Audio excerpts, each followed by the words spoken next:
No, me agarré todas. Bueno, listo. Hola, ¿qué tal? ¿Cómo les va? Buenas noches. Bienvenidos a Regionar TV. Ya esperemos a que la gente vaya ingresando. Hoy es viernes 20 de agosto. Son las 8 de la noche, 4 minutos. Ahí nos pasamos un poquito con nuestros 4 minutitos, pero bueno. Ahí arrancamos bien. Ya lo pueden ver en pantalla. Tenemos a un psiquiatra que usted lo ve en la promoción, lo ve aquí en la lente o en la pantalla y se ve jovencito, ¿no?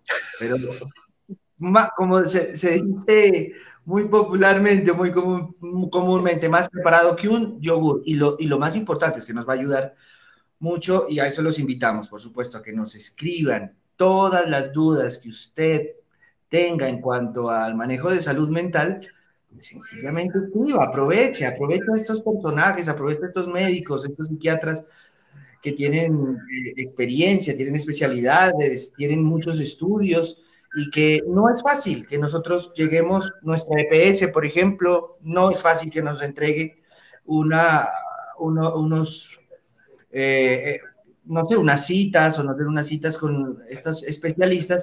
Hoy podemos aprovechar desde una otra manera, que es lo que siempre tratamos de hacer con Regional TV. Entonces, pregúntenle todo lo que quieran, él está abierto a contestar todo lo que se pueda. Bueno, Dianita, ¿qué ha hecho? ¿Cómo le va? Buenas noches. Buenas noches, Emilio. Buenas noches a todos los televidentes de Regional. Con un poquito de frío, pero muy bien, gracias Pero a menos Dios. que ayer o más. Mm, no, pues parece que un poquito menos, pero sí, sí, sí, porque anoche llovió, anoche nos tocó programa con lluvia, Uy, es que pero hay unos hoy días que toca tampoco, Ruanita ya, ¿no? sí. Y pues sabemos que ahorita están desde las 3 de la tarde aquí en Pasto, va hasta las 9 de la noche la Teletón, donde Pasto le canta a Colombia y al mundo. Esa Teletón es para nuestros artistas nariñenses, ¿no? Entonces todavía tienen tiempo las personas de dar su colaboración. Son 18 Bueno, a ver, grupos. Dianita, cuénteles un poquito mejor eso de la que tenemos tiempo para consignar, ¿no? Es que están cantando ahorita, ¿sí? Sí, todavía tienen tiempo de consignar en nuestra página. Están los números de cuenta o hay un número de celular si ustedes quieren llamar hasta las 9 de la noche. Son, como le dije, iba desde las 3 de la tarde, están 18 grupos musicales. Esto es para ayudar a nuestros artistas nariñenses. Bueno, y como siempre en nuestro programa, con muy buenos invitados. Hoy tenemos un gran invitado, es psiquiatra, es el doctor Rafael Benavides Gelbes. Él es psiquiatra, tiene su magíster en medicina alternativa y además un doctorado en psicobiología. Bienvenido, doctor Rafael. Gracias por haber aceptado la invitación a Regional y pues qué gusto tenerlo con nosotros esta noche. Muchas gracias. No, a ustedes por la invitación. Eh, Abierto a resolver las dudas que consideren les puedo colaborar. Siempre dispuesto pues a facilitar un poco el acceso a lo que es salud mental, que a veces como que nos suena un poco ajeno, un poco extraño, a veces un poco distante. Entonces, en lo que les pueda colaborar, claro que sí. Bueno, doctor, muchas gracias. Al contrario, nuevamente a usted, doctor Benavides, por aceptar la invitación de Regional TV. Usted se encuentra en Brasil, precisamente en Sao Paulo. San Sí, Paulo en portugués o San Pablo para nosotros en castellano, ¿no? Sí, creo que no tiene lío, es así. Bueno, cuéntenos, ¿cómo ha estado usted, su familia? Se fue a estudiar su doctorado, por supuesto, a tierras brasileñas bueno, la pandemia empezó, estaba en pleno estudio. Bueno, cuéntenos un poquito acerca de su vida y después ya nos adentramos en todo el tema científico, salud mental, bueno, que nos ayudará mucho, por supuesto, doctor. ok, sí, no, justamente este año empecé el estudio y llegué para el inicio de la pandemia, el inicio aquí de la cuarentena en Sao Paulo. El primer caso fue en Sao Paulo, como que fue el primer país en empezar con todas estas medidas y que inició pues con números bastante alarmantes. Entonces, Yo me vine con mi esposa y pues las primeras semanas fue como de hacer papeles, normalizar matrícula y demás, y el resto ha sido encerrados y el estudio pues de manera virtual, ¿no? Entonces, uh, la situación en Brasil ha mejorado en comparación a los pronósticos que se tenían al comienzo, especialmente en Brasil, en la parte, perdón, en Sao Paulo, pues al ser una ciudad tan grande, con mayores recursos, con mejor manejo y pues con un gobernador un poco más consciente de las necesidades, se ha ido manejando los números. Entonces, digamos que ahorita ya se están abriendo las cosas en Sao Paulo, ya se puede, digamos, tener acceso a los parques en ciertos horarios, ya hay abiertos, ya los bares se abren de 5 a 10 de la noche, obviamente no con todo el público, pues, o con todo el aforo que se espera, entre 40 y 50% del aforo es el que le dan a estos lugares, pero ya ha centrado en un ritmo de normalización, porque los contagios han disminuido, porque las muertes están disminuyendo, igual pues sigue ¿Desde cuándo siendo... ya abrieron restaurantes, bares y todo eso, más o menos? Nosotros estamos en apertura controlada hace un mes, y hace 2 semanas empezaron a permitir que los bares abrieran en la noche, los dejaban abrir en la tarde y que cerraran a las 5, ahora les permiten abrir de 5 a 10. Y pues con venta de alcohol, ¿no? No como ahorita que estaba viendo que en Colombia quieren abrir los bares sin venta de alcohol. Entonces, ahorita acá no tanto los lugares cerrados, se ha enfocado más en los lugares abiertos, en permitir el deporte. Acá hay uno de los parques más grandes dentro de una metrópolis, que es el Parque Ibirapuera. Es un parque gigantesco, entonces ahí permiten que la gente vaya, haga deporte, tienen un número contado de personas que pueden entrar. Entonces, digamos que ya se está volviendo un ritmo más comunitario, más colectivo que el que veníamos acostumbrados con cuarentena, ¿no? ¿Hay preocupación o cómo lo están manejando allá las autoridades de salud por lo que a veces nos llegan esas noticias de Asia, incluso de Europa, de los rebrotes? La preocupación está y diariamente se está informando, digamos, a la ciudadanía que aun cuando se están abriendo las cosas, hay que mantener el cuidado, hay que mantener el distanciamiento, el autocuidado que llaman. Se hace mucho énfasis en eso, pero pues también digamos que las entidades de salud acá pues se han puesto un poco juiciosas y ante las noticias de vacunas pues han hecho los contratos específicos. Acá se están haciendo las pruebas de la vacuna inglesa, de la vacuna china. Ya hay contratos pues para entrar en fabricación en caso de que se aprueben estas vacunas. Ya hay Y contratos de 3 de las vacunas que se están planteando. de la rusa, ¿qué dicen por allá? También lo mismo que De la pasa. rusa ya hay un contrato con uno de los estados, que es el estado, si no estoy mal, de Espíritu Santo. Pero por lo que aquí como es un país federado, cada estado tiene como cierta autonomía frente a eso. Entonces hay estados que hacen, digamos, sus negociaciones aparte de plan alto, pues del presidente. Si fuese solamente por cabeza del presidente, será muy difícil hacer unas medidas un poco más específicas y como mejores de acuerdo a cada población. Aquí los gobernadores se han puesto muy juiciosos en eso.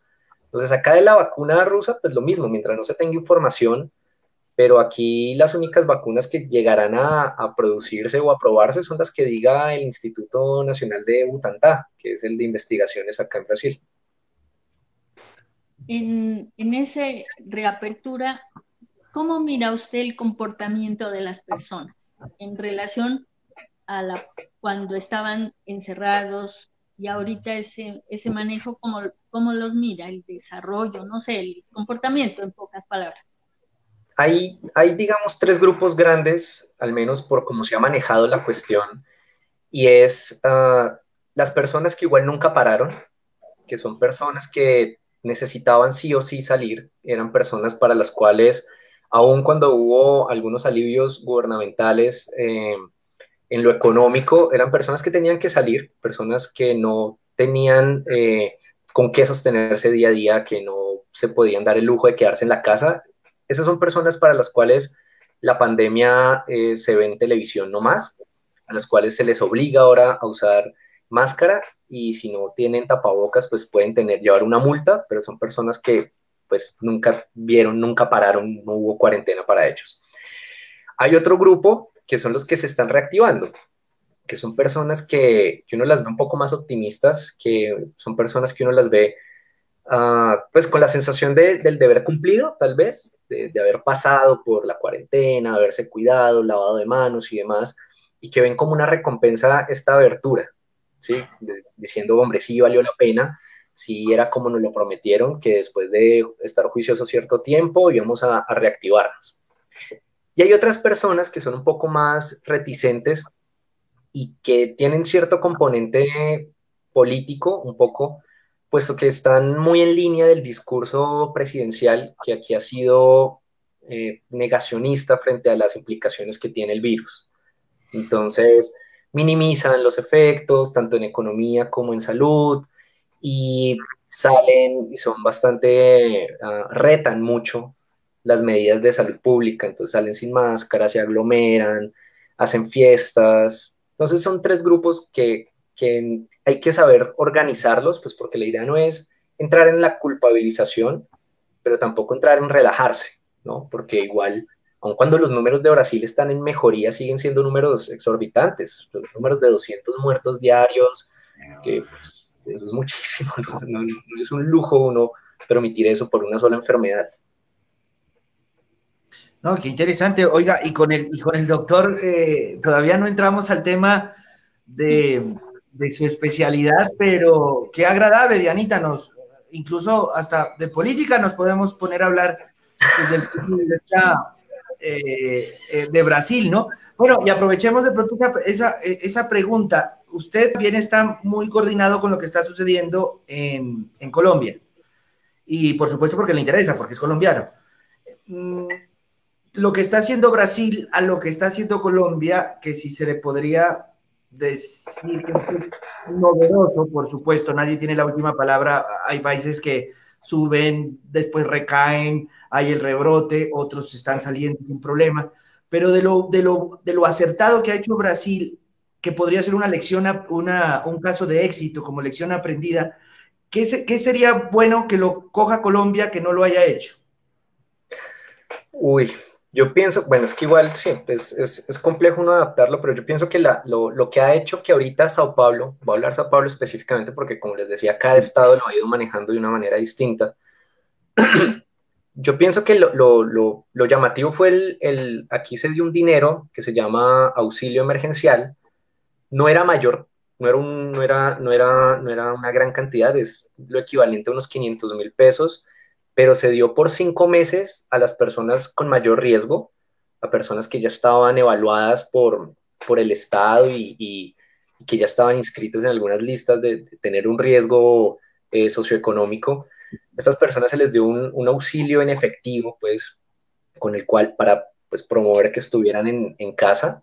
Yo pienso que esa es una de las principales ayudas, aun cuando no es mucho, y es algo en lo cual nosotros, sabiendo que el virus va a atacar principalmente a las personas más vulnerables socioeconómicamente, sociodemográficamente, ahí es donde toca meter la mayor cantidad de recursos en ayuda.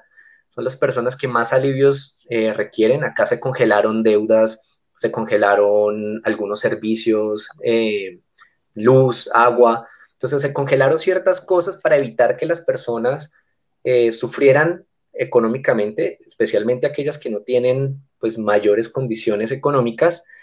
Yo pienso que por ahí es donde ha ido como el mayor soporte en cuanto al éxito de lo que ha sido Sao Paulo en un punto.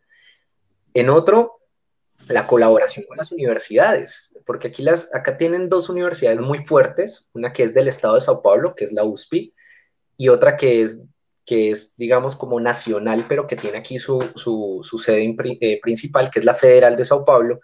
Y estas universidades, junto con el Estado, pues, se dieron a la tarea pues de hacer la parte de atención en salud pública, y no dejársela al Estado, pues no dejársela a dos, tres personas que de pronto no están tan cercanas, y ellos eran los que manejaban los puntos donde se tenía que hacer mayores cierres, donde no se tenían que hacer cierres, donde estudiaban las otras opciones para hacerlo. Entonces, ese trabajo mancomunado entre lo que es la academia y lo que es los gobernantes, pienso yo también que es una falencia que de pronto Colombia podría corregir, ¿no?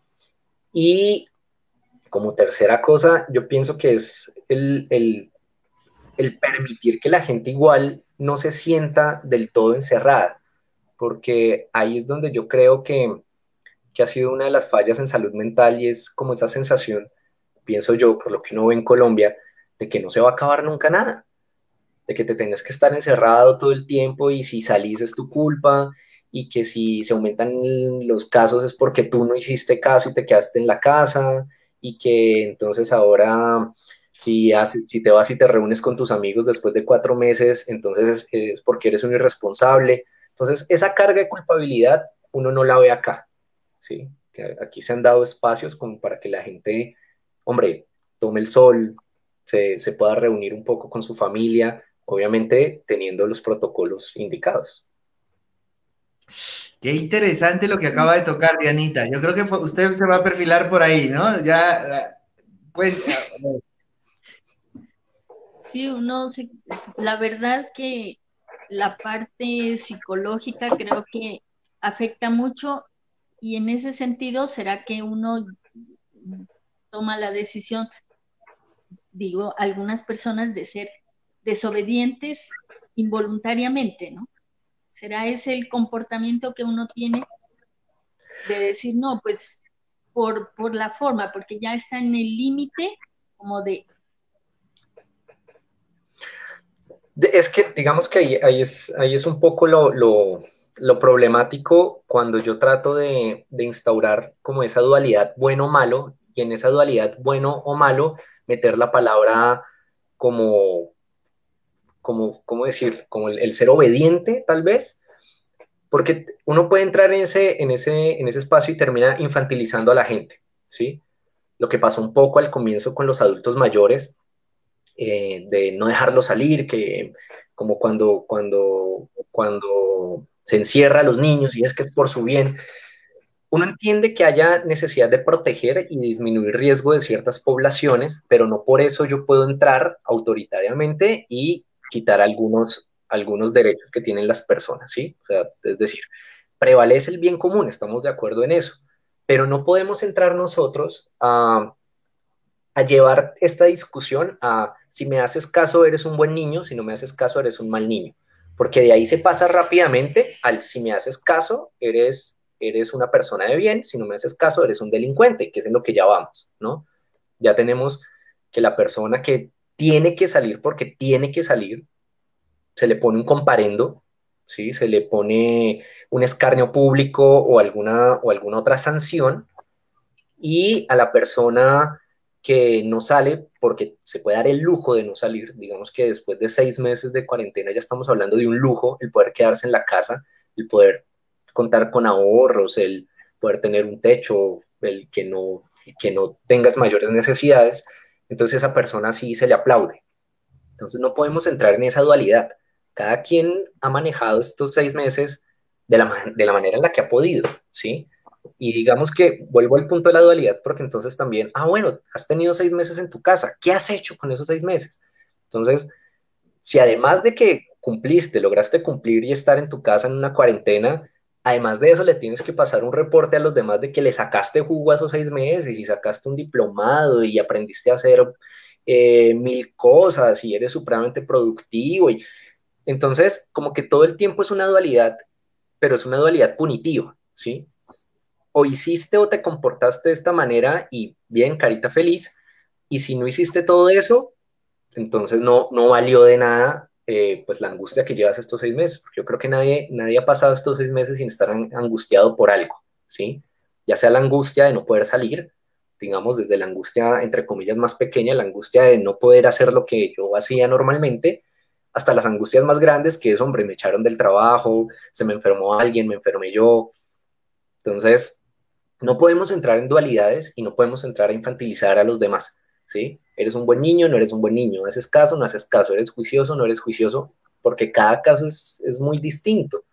Entonces yo pienso que gran parte de lo, digamos, del ser desobediente inconscientemente, no, es con conciencia, es decir, me mamé, me cansé, pero ¿de qué me cansé? O sea, yo no puedo, como al final, pues yo me cansé del coronavirus, entre comillas, sí, pero pues, ¿qué hago? O sea, no me le puedo revelar a una infección. Entonces, ¿a qué me le revelo? Pues a lo que precisamente pues me está coartando en ciertas cosas, ¿sí? Porque ahorita pareciera que la única obligación es pensar en el coronavirus y el coronavirus y el coronavirus, pero pues cada quien tiene muchas otras aflicciones diarias y más en un país como Colombia, pues las aflicciones son diarias. No, no, en realidad muy interesante, doctor, lo que usted acaba de mencionar. Mire, me saca a una, para ponerlo y que lo converse, ¿no? Lo conversemos. Muy, se podría como eh, darle, ¿cómo se dice eso? Cuando uno le da jerarquía. Podríamos darle un orden jerárquico.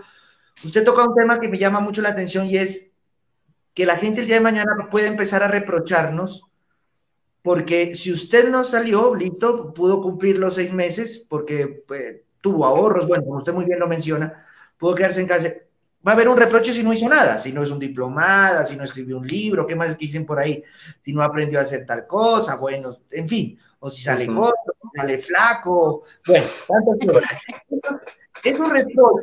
Esos reproches que el día de mañana, post pandemia, que nos van a afectar, por supuesto, nuestra salud mental, y más que salud mental, usted me corregirá los términos, nuestra aceptación social, ¿puede ser este uno de los más graves o ustedes los psiquiatras o los que tienen que ver con la salud mental tienen de pronto estratificar en orden jerárquico como esto es lo que va a suceder, puede ser más grave en la mente de los ciudadanos? Esto seguirá, el reproche será otro. ¿Nos puede mencionar Okay. alguno?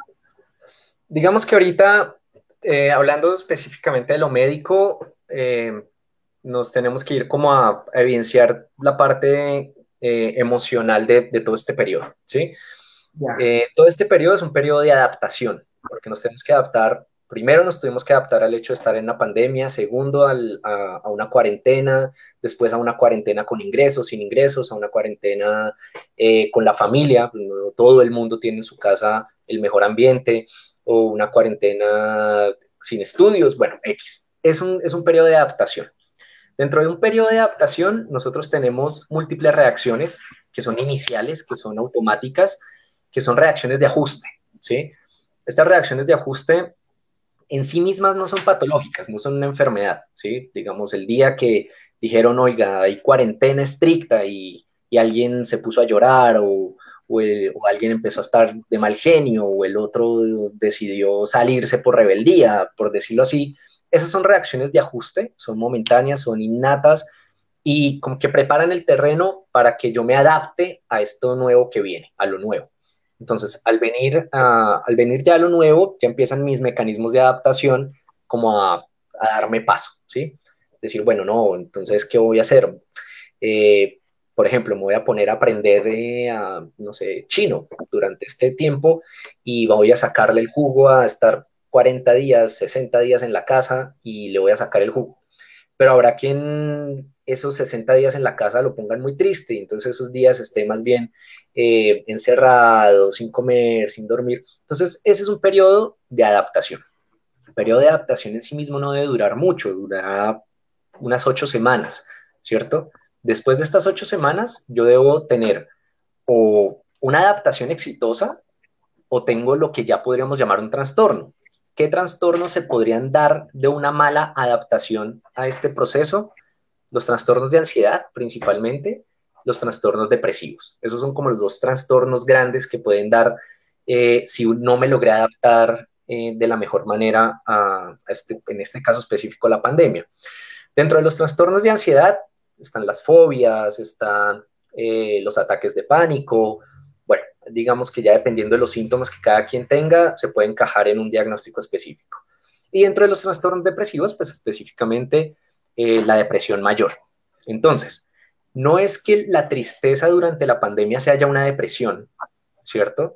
Sino que si es un síntoma de mi adaptación y eventualmente yo no lo logro suplir, no lo logro corregir o no me logro adaptar a la pandemia, probablemente me pueda dar un trastorno depresivo, que eso es lo que estamos llamando de la cuarta ola de la pandemia, ¿no? Que va a ser todas las secuelas en salud mental, en la parte emocional, en la parte relacional, en la parte conductual, en algunos campos fisiológicos como el sueño, la alimentación, todas esas secuelas que va a dejar el periodo de pandemia, ¿sí? Entonces, cuando nosotros estamos pensando ya en esa post-pandemia, entre comillas, cuando ya todo se reactive, los síntomas que va a dejar, lo principal que nosotros nos vamos a como enfocar va a ser en síntomas depresivos, en síntomas ansiosos y alteraciones del sueño. Eso es como el triángulo en el cual vamos a estar enfocados, ¿sí? Ahora, ¿consecuencia de qué? Repitámoslo otra vez, que en el último hubo como un cortecito en la internet. Otra vez el triángulo. Trastornos de ansiedad, trastornos depresivos y alteraciones del sueño. Ah, alteraciones del sueño, ok. Esas serían como, pues porque igual mucho del sueño tiene que ver con nuestras rutinas diarias, ¿no? Y pues las rutinas diarias se han alterado totalmente en estos 6 meses, entonces hay días de mejor sueño, hay días de peor sueño, hay días en los que se duermen 10 horas, hay días en los que se duermen 2, entonces todo eso también se va a ver reflejado e impactado en lo que podríamos pensar en una pospandemia, ¿no? Y hacia eso es hacia lo que nosotros nos vamos a enfocar. ¿Qué puede ser lo que genere estas alteraciones del sueño, estos trastornos ansiosos, estos trastornos depresivos? Lo primero que hay que buscar es las consecuencias socioeconómicas de la pandemia, ¿sí? Las personas que perdieron sus ahorros, las personas que perdieron sus emprendimientos, las personas que fueron echadas de sus trabajos, las personas, porque digamos que en todos los lugares que están ahorita reactivándose y en los que se han hecho estudios, o sea, lo más llamativo y lo más evidente es que las personas más afectadas por la pandemia son las personas de los estratos más bajos.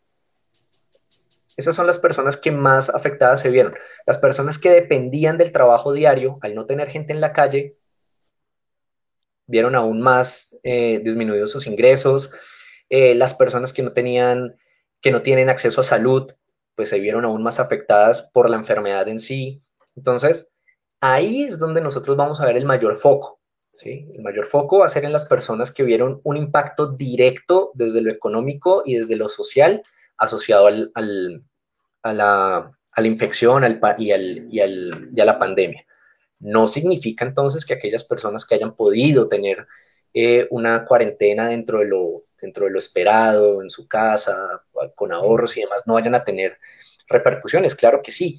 Generalmente desde lo social, ¿no? La pérdida de relaciones sociales, la pérdida de su identificación dentro de la labor diaria, las alteraciones en las dinámicas familiares también va a influir muchísimo, ¿no?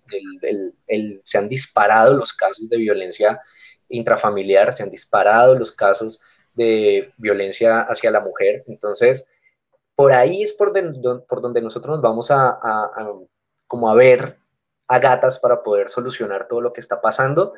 Y en el personal que estuvo todo el tiempo trabajando frente a la pandemia, personal de salud, terapeutas, enfermeros, doctoras, personal de aseo, celadores, todas estas personas también van a tener una fatiga extra a la que ya genera una pandemia y nos puede dar lo que nosotros también denominamos un síndrome del quemado, que es más allá de una depresión, es una pérdida del interés, es una pérdida de la conexión hacia lo que a ti te hace normalmente ir a trabajar y sobre todo cuando estamos hablando de labores que incluyen relación con otros seres humanos. No, no, doctor, qué interesante. Y es que uno no sabe por dónde arrancar, porque es que usted acaba de decir algo que, bueno, no lo hemos tocado con Dianita, hemos hablado con varias personas. Aparte que tenemos varias preguntas ya al comienzo yo iba leyendo y teníamos muchos saludos, vi Bucaramanga, Bogotá, Cartagena, bueno, también de otras partes de Chile, por ahí miré Medellín, pero lo estaban saludando, pero ya llegaron preguntas. Sin embargo, no quisiera que dejemos pasar, porque lo que acaba de mencionar, o sea, sí hay unos estratos, por lo menos en Colombia, que son más afectados. Ahora, ¿en qué sentido más afectados? En el sentido socioeconómico, pues no tiene duda, por supuesto. Otros también se afectan, pero bueno, o sea, no es lo mismo afectarse comiendo que sin comer. Pues yo creo que eso no es que uno no puede decir, no, lo que pasa es que todos vamos a sufrir. No, no, sí, todos estamos en un mismo barco, todos sufrimos esta pandemia, pero hay personas que están sufriendo sin techo y con el estómago vacío. Entonces es supremamente más difícil. Desde ahí hay que empezarlo a entender. Y qué bueno como irle dando esos consejos, por eso les digo, para que no dejemos, porque tenemos que ir con el público, por supuesto, es para ellos este programa, pero sí dejar como en ese tintero, doctor, para decirlo más adelante, y Dianita, ¿no?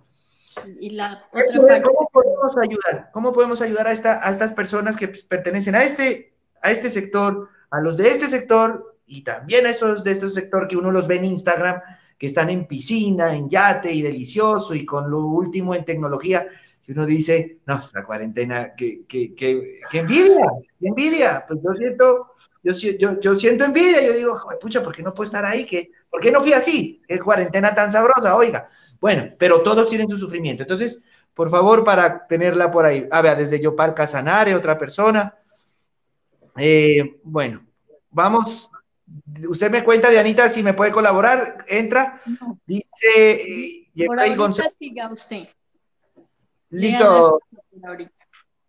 Bueno, entonces Jeffrey González, gran psiquiatra, el doctor Benavides, Giancarlo Goyes Burbano, excelente invitado, gran amigo, un excelente profesional, Ina Portillo Caicedo, gran profesional y ser humano, al doctor Benavides. Vamos a tratar de leer unos saludos, ojalá todos, pero bueno, hasta llegar a la primera pregunta que vi una que está por ahí muy buena acerca de los niños, sobre todo. Yadira Gomajoa. Buenas noches, gracias por compartir estos espacios. Rosita Gomajoa también, un cordial saludo. Katia Patricia Alcalá Caraballo, saludos al doctor Benavides. Max Dicky, saludos al doc Rafa. Álvaro Carvajal, saludos doctor Rafael desde Bucaramanga. Álvaro Carvajal. Luz Monsalve, un saludo especial al doctor Rafael Benavides Gelbes, un espacio importante para compartir tan excelente profesional. Mayerly Monsalve Vera, saludos y gran admiración para el doctor Rafael Benavides desde Bucaramanga. Rosita Gomajoa, buenas noches, doctor. Ya estamos con, aquí viene, exacto, sí, la primera pregunta. Buenas noches, doctor. Ya estamos con 150 días en cuarentena y con ello los niños, el miedo, la incertidumbre, ¿qué consecuencias psicológicas traerá? Bueno, ese sí es un punto... es un punto importantísimo porque los niños, pues al fin y al cabo, ellos dependen de lo que los adultos digan que se hace con ellos, ¿no? En su gran mayoría los niños van al colegio porque los papás le dicen que vaya. Y ellos, pues hombre, se adaptan tan bien que hasta hay muchos que terminan gustándoles y quieren ir al colegio. Y de un momento a otro les dicen, no, ya no puedes ir. La situación con los niños en la casa es compleja como por tres puntos grandes, ¿no? Uno, generalmente las familias para que puedan, la dinámica de las familias no tienen ciertos horarios en los cuales los chicos no están con los papás, están en el colegio, los papás están trabajando y se encuentran en ciertos puntos, no todos los papás y mamás pues tienen las mismas tareas en la casa y bueno, y 150 días es mucho tiempo para un niño que se cansa rápido. Los niños siempre están pendientes, siempre están buscando otras cosas que hacer, requieren tiempo, requieren atención, requieren espacio. Y lo primero que uno ve... Doctor, le hago un paréntesis, disculpe. Cuando hablamos del niño, más o menos desde qué edad, hasta qué edad podemos mencionar con lo que está hablando usted, hasta qué edad va. De niños estamos hablando por ahí hasta los 8, 10 años. Okay. De ahí en adelante ya podemos estar hablando de preadolescentes, adolescentes y más. Cuando ya digamos que los niños al fin y al cabo dependen muchísimo de las tareas que se le diga que tiene que hacer, porque ellos no no todos pueden cuadrar su horario de la misma forma, ¿no? Los niños más pequeños no tienen una noción de tiempo, no saben qué es una semana, no saben qué fue ayer, hace 3 días, no saben calcular 10 horas, ¿sí? Entonces, para ellos todo el día en la casa, todos los días, pues se vuelve un solo día muy largo. Eh, los niños se irritan, los niños van a tener, como les decía, casi todo lo que es salud mental se ve reflejado en el sueño. Nosotros a veces el sueño lo damos por sentado y creemos que si uno está cansado va a dormir y listo, pero no. El sueño es un reflejo de cómo fue nuestro día, el sueño es un reflejo de cómo está nuestra salud mental. Entonces, el sueño hay que tratarlo pues con un cuidado tremendo, hay que tenerle unos horarios fijos, el sueño hay que tenerle un espacio adecuado, el sueño hay que, mejor dicho, blindarlo ante todas estas situaciones. Y ahí es donde los niños se van a ver muy afectados porque a veces las horas de sueño no coinciden con las de los papás.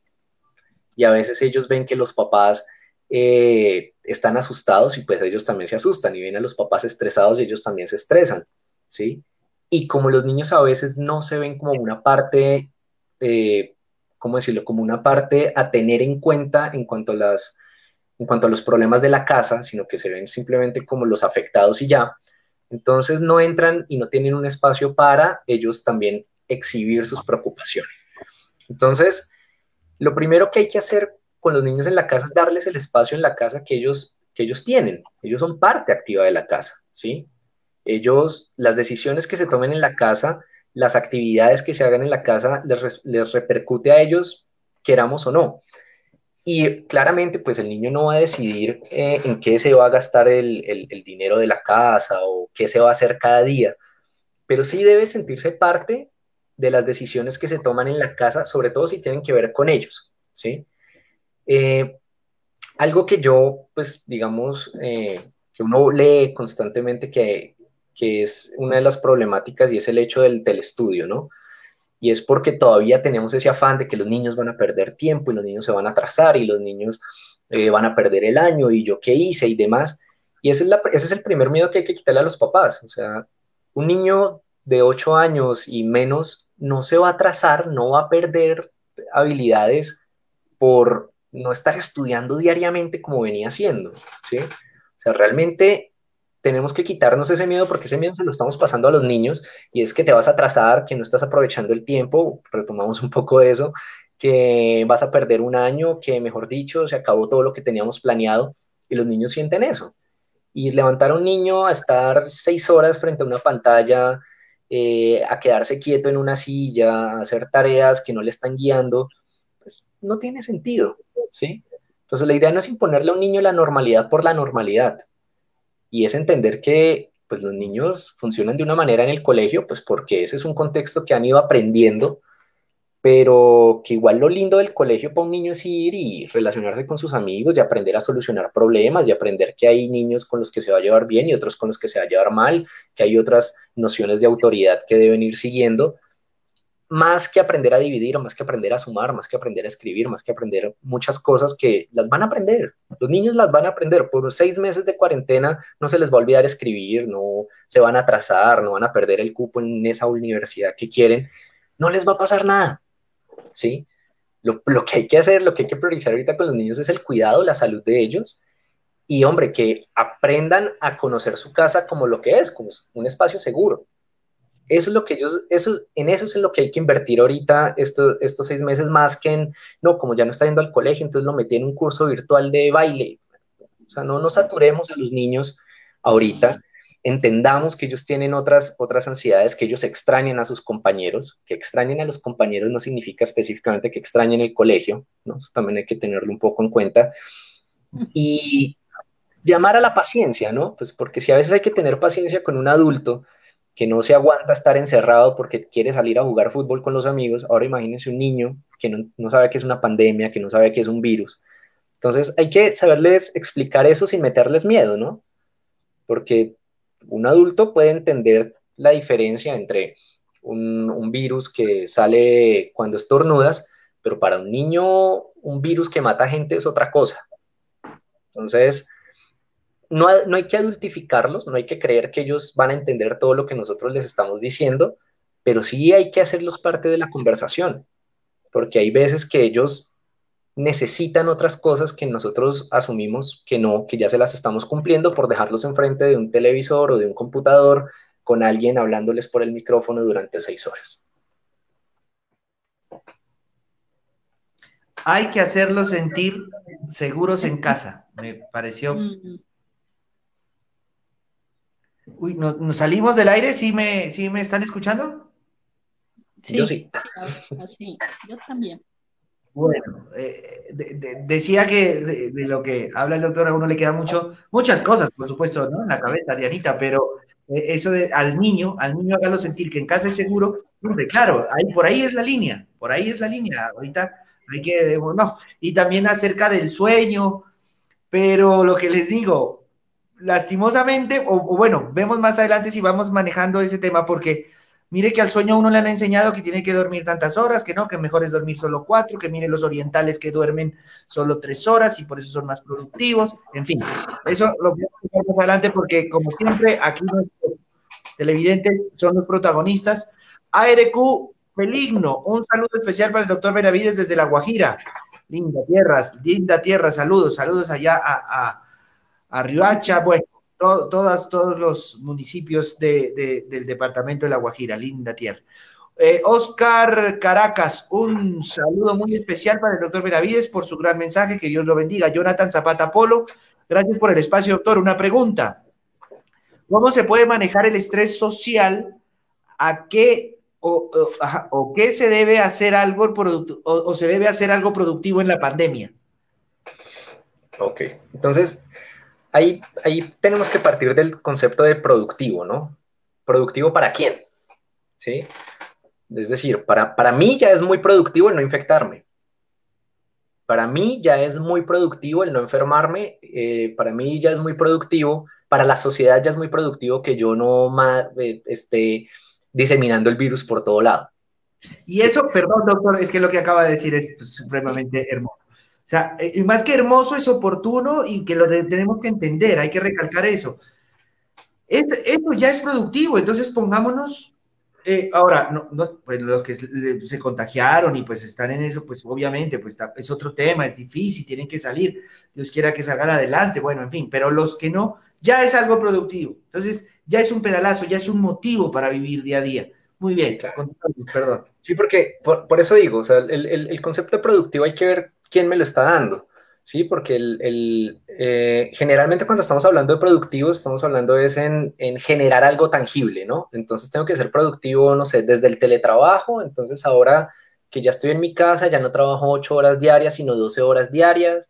Eh, Ser productivo es escribir un libro, ser productivo es avanzar la tesis, ser productivo es aprender a hacer pan, a hacer tortas, a sembrar hongos en la casa, ser productivo, ser productivo, ser productivo, ser productivo, ¿sí?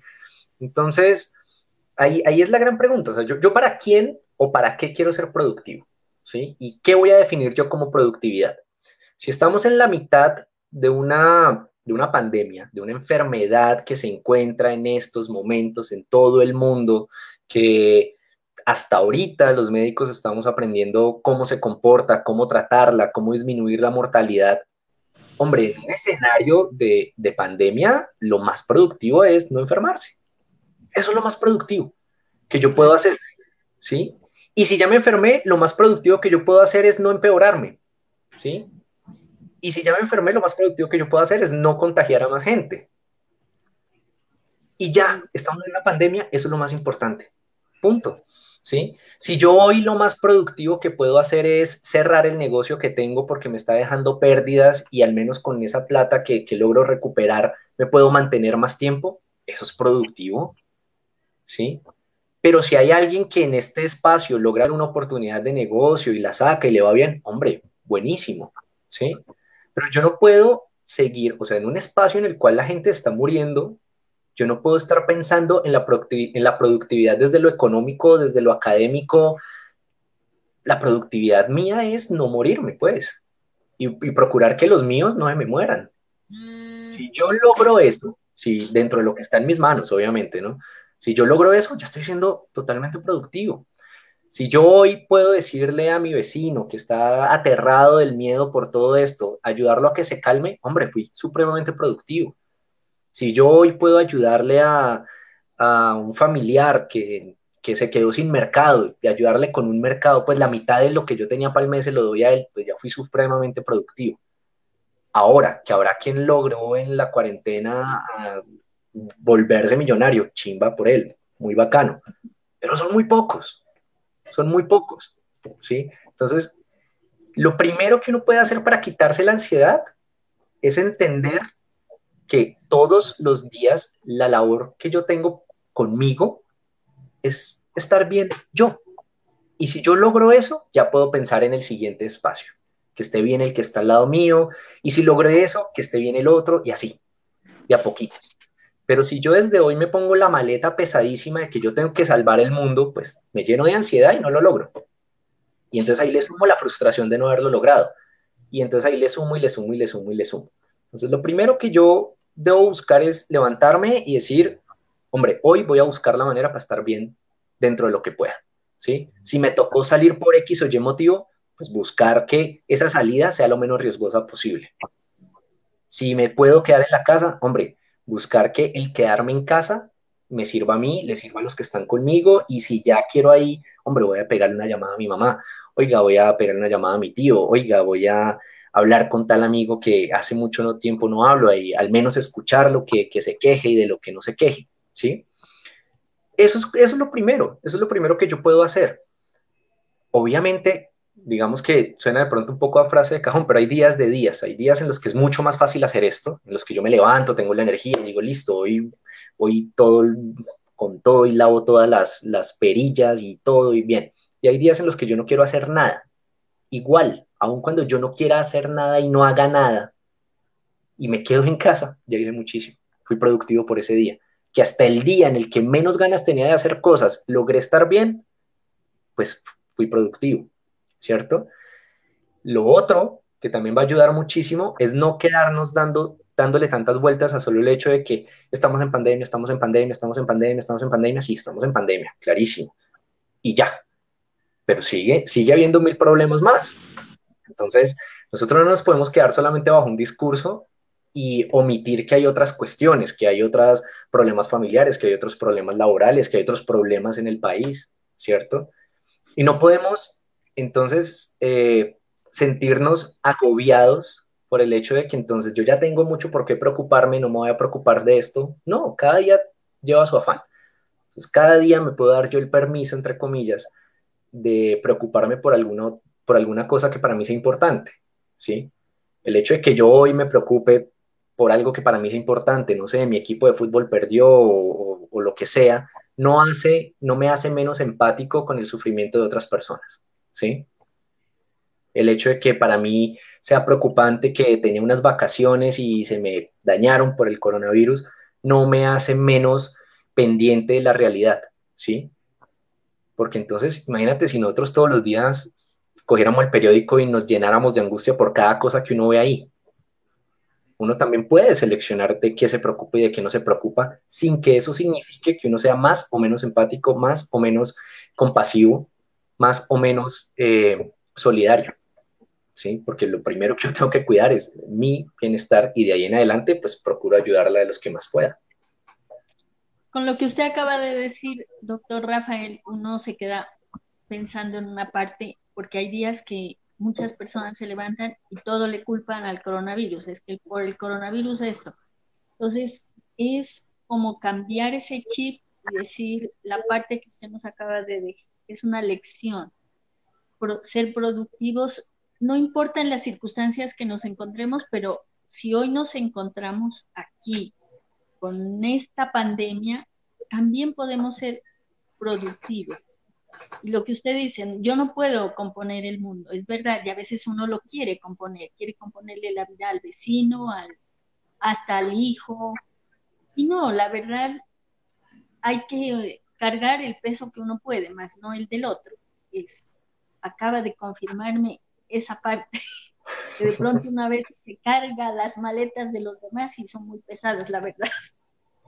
No, de acuerdo. Es decir, el hecho, cuando nosotros buscamos ayudar, ¿sí? Que es, pues, es inherente al ser humano, ¿no? El ser humano es colectivo, el ser humano es comunitario, el ser humano es social. Nosotros buscamos ayudar a los demás, eso está muy bien, pero cuando buscamos ayudar tenemos que ser eficientes, más que productivos tenemos que ser eficientes. ¿Y qué es la eficiencia? Que lo que yo haga genere lo que yo quiero, ¿sí? Si yo quiero que mi vecino esté mejor, pues hago algo específico para que mi vecino esté mejor. Y listo. Porque eso me ayuda a mí a plantearme una meta realizable que hace que me movilice, ¿sí? Emocionalmente, energéticamente, todos los recursos que yo tenga los movilice y como es una meta realizable, cuando la realice, obtenga esa satisfacción y así mejora la cuestión. Si yo me quedo en un ciclo interminable de solucionar cosas que no están a mi mano, pues empieza la frustración y detrás de esa frustración la tristeza y detrás de esa tristeza la rabia y entonces me estoy ganando ahí más maleta de la que puedo cargar, ¿sí? Entonces, gran parte de ser compasivo es eso, de entender las necesidades que tienen las otras personas, pero también las mías, y entender cuáles son los recursos con los cuales yo puedo ayudar a esas personas sin que sea mi obligación, pero sin dejar que pasen enfrente mío y yo no moverme por eso. Excelente, excelente. Mire, bueno, continuemos con los televidentes. Angélica María Ortiz Erazo, excelente programa, muchas gracias. Flor de María, doctor Rafael, manejar espacios laborales virtuales en pandemia. Manejar, bueno, es como una afirmación, ¿no? Como que nos quiere decir Flor de María. Dice, doctor Rafael, manejar espacios laborales virtuales en pandemia. Ese es un gran problema porque no es decir, era hacia donde iba el trabajo en el mundo, es decir, al haber más plataformas y más maneras de, de trabajar sin necesidad de estar en un sitio específico, hacia allá es hacia donde iba, el teletrabajo era como el siguiente gran paso, pero por la pandemia tocó empezar a instaurarlo, me disculpan el término, un poco a las patadas. Entonces se asumió que como la persona ya está cómoda en su casa, entonces está disponible 24 horas, 7 días a la semana para lo que el jefe necesite. Y eso sí es un problema que se ve desde los correos electrónicos, ¿no? O sea, tú ves que te envían correos electrónicos en horarios que no son laborables y eso es como lo que hay que empezar a dejar claro. El hecho de que tú no estés en una oficina o que estés en tu casa no significa que el horario laboral se extienda o no se extienda. El horario laboral va de acuerdo a unas horas, no al sitio donde estás. Y todos los canales que sean usados para el trabajo deben respetar esos horarios, ¿sí? Entonces, yo creo que eso casi que ni siquiera es para el trabajador. El trabajador sabe que no quiere seguir recibiendo mensajes de su empleador después de cierta hora. El que lo debe tener claro es el empleador. Pero como nos tienen casi que tatuado el concepto de productividad, y como que a veces el concepto de derecho laboral como que a muchas personas no les resuena, y ahí sí como de base, como culturalmente nos encanta darnos látigo, ¿no? O sea, somos, como nación, somos un país que le encanta darse látigo, que se dignifica a través del trabajo, que le gusta sufrir porque el sufrimiento hace más loable todo esfuerzo que hace. Entonces, esa es una mezcla terrible, esa es una suma terrible, ¿sí? Porque pareciera que la única forma en la que tu sueldo es justo es si lo lloraste y no puede ser eso, ¿sí?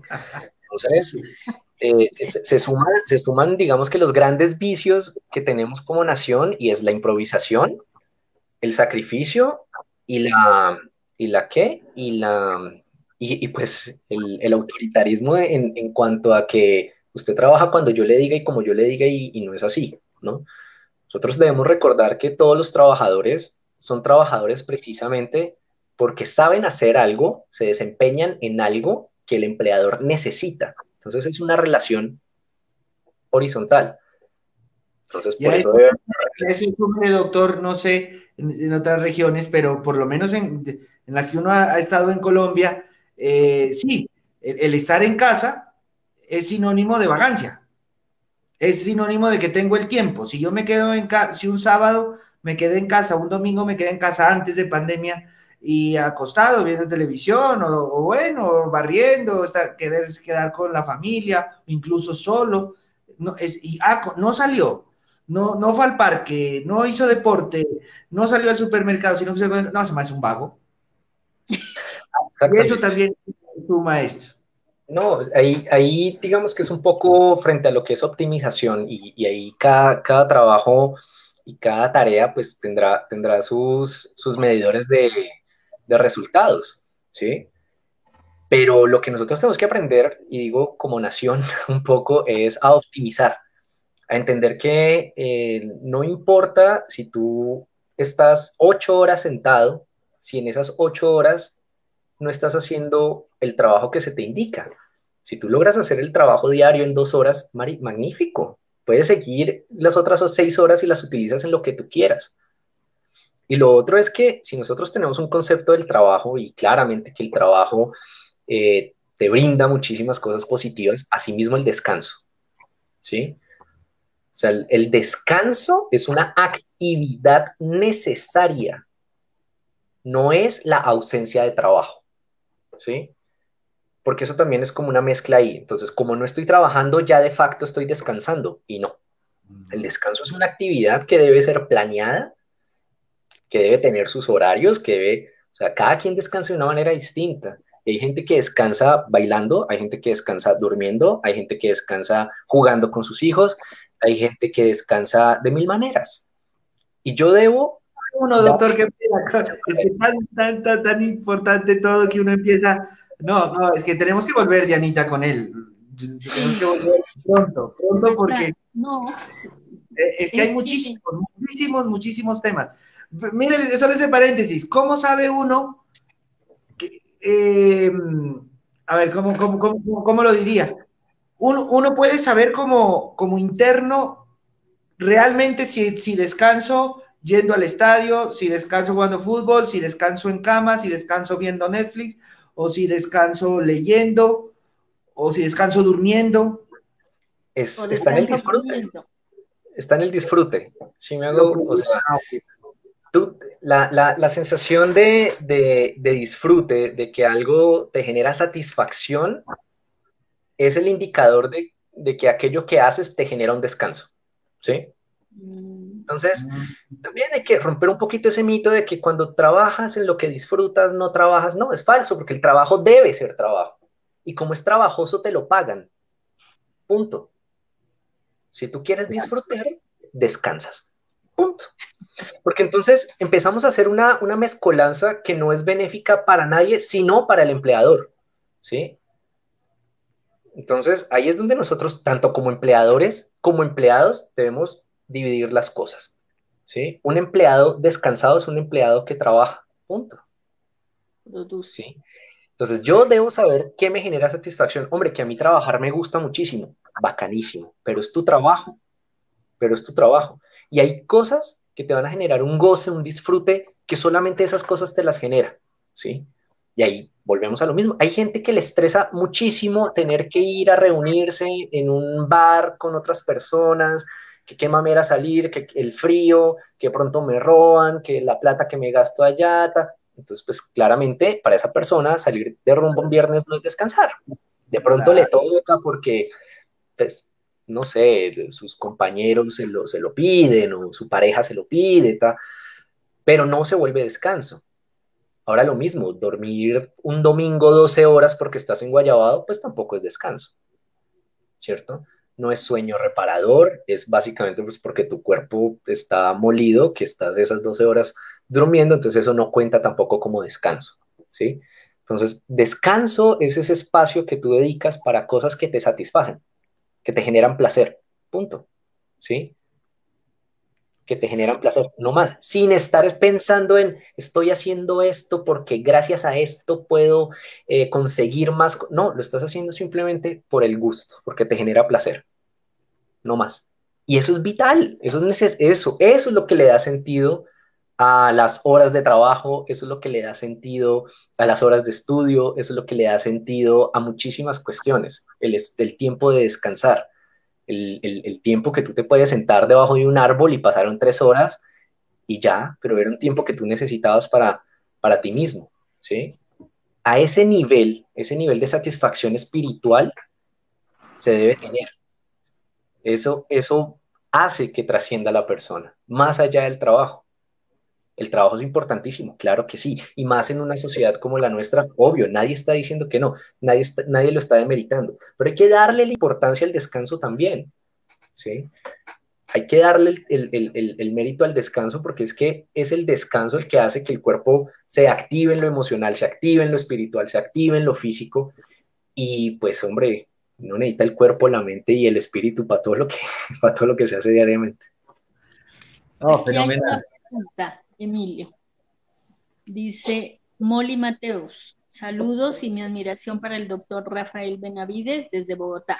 ¿Qué piensa de los suicidios, de los que hablan en las noticias, de la reactivación de la educación? Pues según estudios, los niños son los más protegidos a nivel físico contra los coronavirus. Bueno, digamos que para dividirlo en dos cosas, el suicidio es un problema de salud pública del cual poco se habla, porque a veces creemos que el hablarlo como que lo invoca, ¿no? Como que la gente no tiene en mente el suicidio hasta que alguien habla de suicidio y eso casi que es como un tabú y tenemos que empezar a traerlo y visibilizarlo un poco más, ¿sí? Hay muchas personas que piensan en la muerte sin que necesariamente estén pensando en hacerse daño, ¿sí? Más que, mal que bien es un pensamiento recurrente y en el que todos hemos atravesado. Si nosotros no pensáramos en la muerte, pues no habría vendedores de seguros de vida, no ahorraríamos, no tendríamos hijos, bueno, todo esto.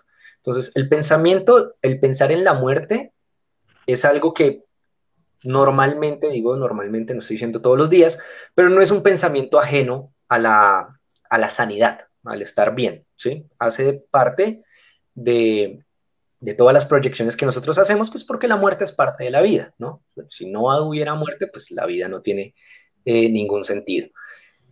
En un momento como el que estamos, en el cual pues todos los días estamos pendientes de cuántos contagiados, de cuántos se murieron, de y en el que ya el rito en torno a la muerte también ha cambiado, pues el pensamiento y la idea de muerte se vuelve más recurrente y conlleva también muchas otras ansiedades y se vuelve un tren de pensamientos. Entonces pasa uno de pensar como, ole, se están muriendo los que estaban vivos, pasa de pensar eso a pensar, oye, ¿y si yo me muero? ¿Y si se me muere mi mamá? ¿Y yo dejé todo listo? ¿Y será que me muero? Y entonces pasa de ser un pensamiento que viene y va a volverse un pensamiento obsesivo o a volverse una rumiación, que ahí como que uno lo mastica y lo mastica y lo mastica y lo mastica y lo mastica, ¿cierto? Entonces, una cosa es pensar en la muerte, una cosa es pensar patológicamente en la muerte y otra cosa es el suicidio, ¿sí?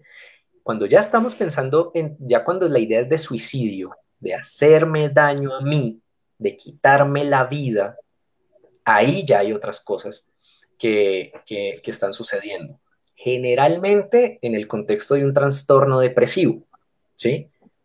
Generalmente en el contexto, perdón, de un trastorno depresivo, pero puede pasar en otros trastornos, ¿cierto? ¿Qué pasa?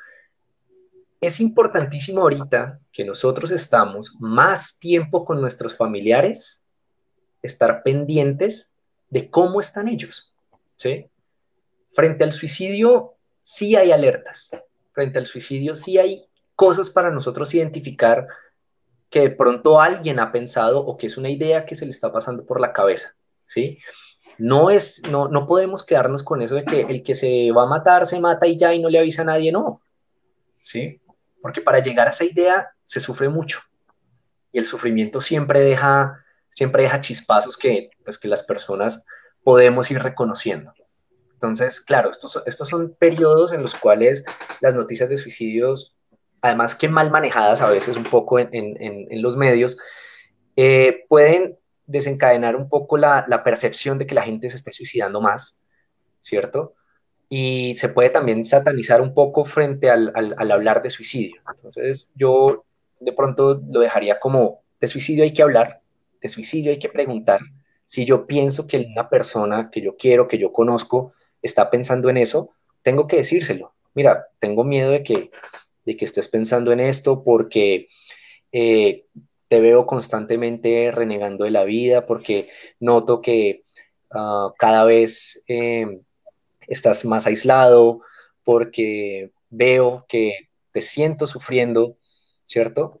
Entonces, eso es un tema que hay que ponerlo sobre la mesa y para el cual se pueden hacer muchas cosas, ¿cierto? Entonces, no es que la persona sea malagradecida, no es que la persona no es consciente de los dones o de las cosas bonitas que tenga, sino que está pasando por un momento de sufrimiento, perdón, tan grande que la idea de hacerse daño aparece. Entonces, por ahí es por donde nosotros tenemos que ver. Y tampoco entrar en la cuestión de romantizar, ¿no? No es una cuestión de valientes y que no, simplemente es una persona que está sufriendo, que la idea de hacerse daño aparece y que tenemos las herramientas para ayudarle. Eso como frente, espero haber de pronto respondido lo de la pregunta frente al suicidio. Y frente a lo de los colegios, esa es una pregunta que tiene muchas aristas, porque actualmente el Colegio de Pediatras de los Estados Unidos demostró que el riesgo de contagio de los niños es alto. No es tan bajo como nosotros asumíamos. Eh, Vuelvo y les digo, se está aprendiendo este coronavirus, se está aprendiendo, digamos, 8, 9 meses de conocerlo y tal vez es una de las enfermedades que más a prueba ha puesto la generación de conocimiento médico. Y lo que se está viendo es que tal vez los niños no hagan síntomas tan graves, pero el potencial de contagio que tienen es alto. Y que aún así, el niño que haga síntomas graves va a ser síntomas muy graves. Entonces, es ahí donde entran, ahí por eso les decía, hay muchas aristas, porque una cosa es lo que quiera el niño, otra cosa es lo que quieran los papás, ¿cierto? Porque habrá papás que necesitan que los niños estén en un ambiente como un colegio para ellos poder desarrollar, trabajar, hacer otras cosas. Eh, Otra cosa es lo que quieran los colegios, pues porque los colegios también tienen que sostenerse de algún lado, ¿sí? Pero lo que prima es el bien común.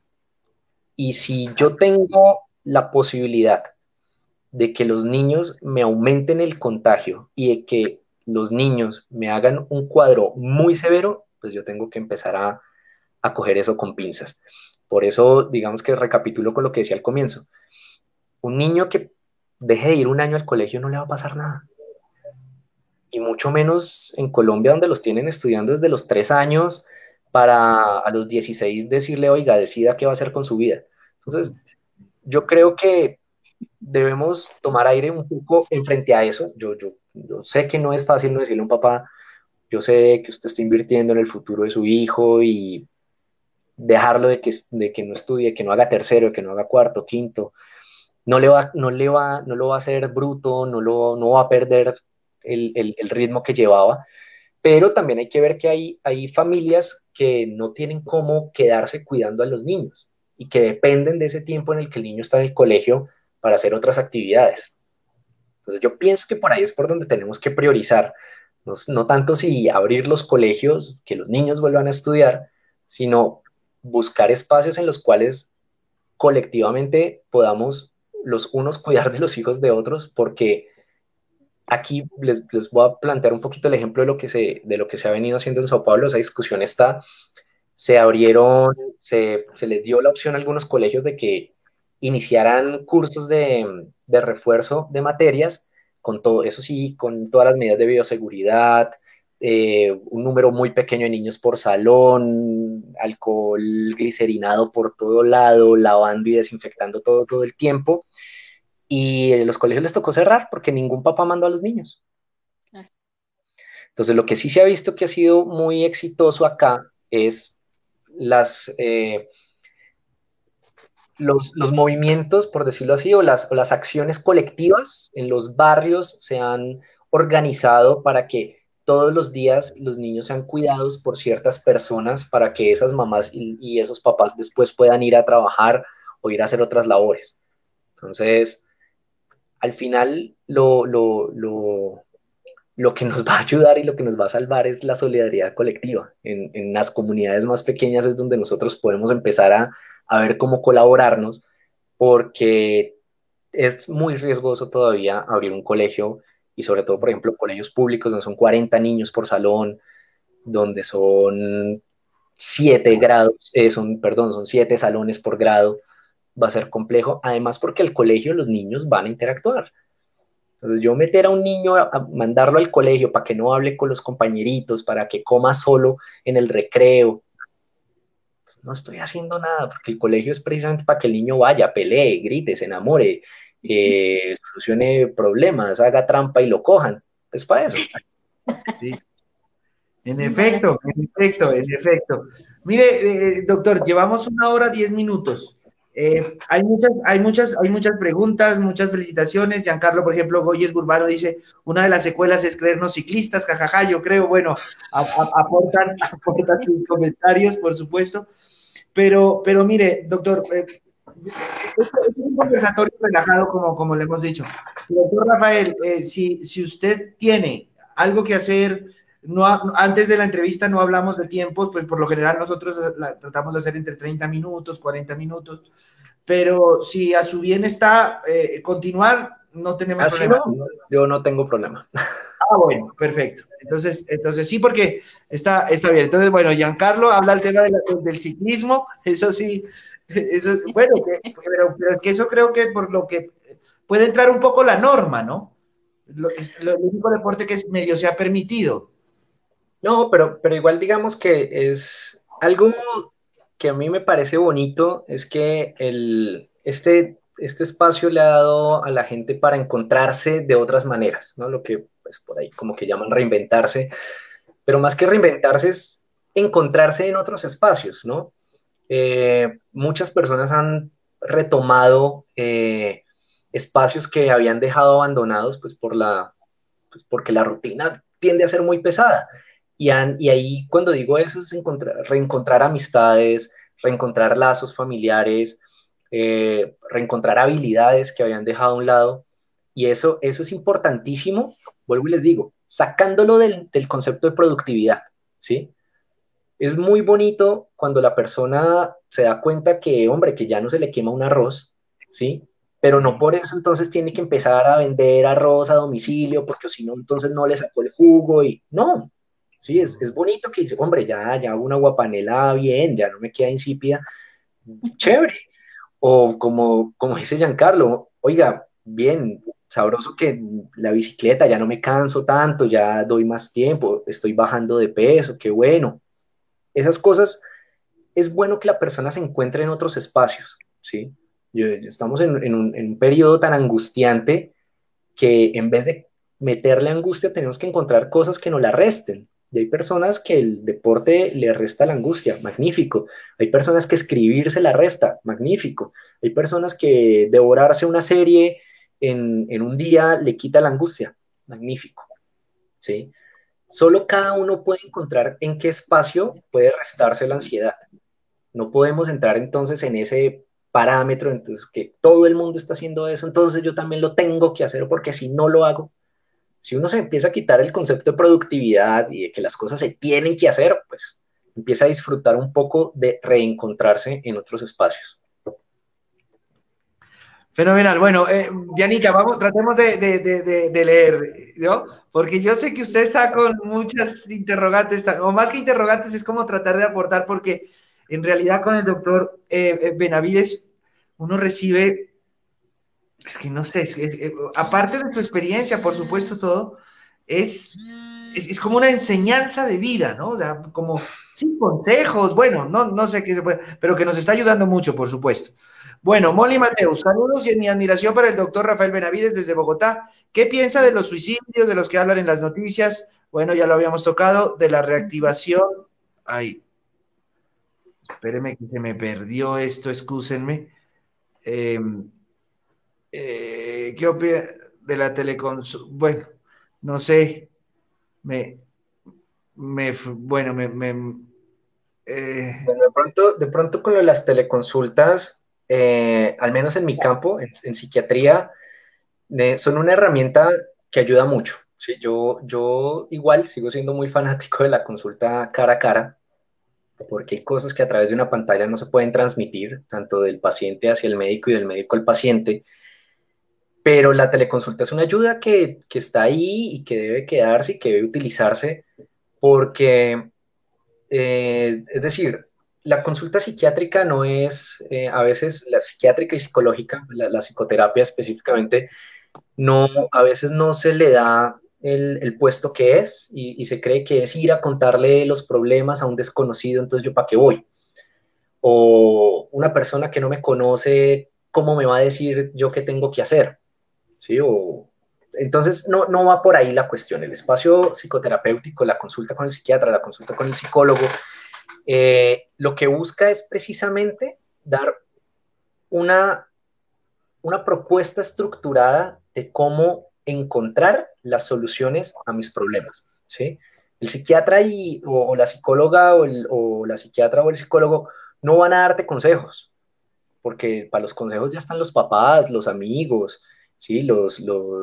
El sacerdote, el pastor. Para dar consejos ya hay mucha gente, ¿sí? Y además, como dicen por ahí, el que aconseja no pierde. Mientras que en una consulta psiquiátrica es un contrato, en una consulta psicológica es un contrato, ¿sí? Tú vienes a mi consulta y yo pongo a disposición tuya todas las herramientas que yo he aprendido y hay una corresponsabilidad. Yo me comprometo a hacer esto y tú te tienes que comprometer a hacer esto y vamos a obtener un resultado, ¿sí? Mientras que en un consejo, el que aconseja, pues no pierde, ¿sí? Y el consejo va siempre desde la experiencia personal. Entonces, pues, imagínate, nadie podría ir donde un psiquiatra que fuera más joven que él, o un hombre no podría ir donde una psiquiatra mujer, o una mujer no podría ir donde un psicólogo hombre, entonces no tendría sentido. La idea es que hay unas estructuras, hay unos métodos, hay unas corrientes para que el problema que la persona trae sea vista de otra manera, sea tratado de otra manera, se desenrolle de otra manera, para que la misma persona plantee el resultado que quiere, para que la misma persona plantee las respuestas que necesita y en ese proceso obtenga herramientas para afrontar otros problemas más adelante. No significa que entonces cada problema que tenga tiene que ir a consulta. ¿Sí? Entonces es una cuestión estructurada que se puede iniciar por teleconsulta o que se puede sostener por teleconsulta, pero que eventualmente va a requerir que haya la interacción pues cara a cara, ¿no? Perfecto. Cielo, sí, aquí le metí mal el dedo, pero ya estamos bien. Cielo Vergara, saludos desde Yopal Casanare, mire, desde Los Llanos, qué bueno. Betty Manrique, admiración total, un saludo especial, Betty Manrique, Liceo, Colombia. Jeffrey Córdoba, un saludo especial para el doctor Rafael. Flor de María, doctor Rafael, es un privilegio tenerlo en vivo. Yadira Gomajoa, perdóneme. Doctor, ¿qué tan factible es que un niño de 3 años continúe con las clases virtuales? Gracias. Retomo, un niño de 3 años requiere mucho estímulo y mucha atención que una pantalla no le va a dar, ¿sí? Ahora, doy mi posición como psiquiatra, ¿no? No como pedagogo, ni mucho menos, ni trato de asumir esa posición.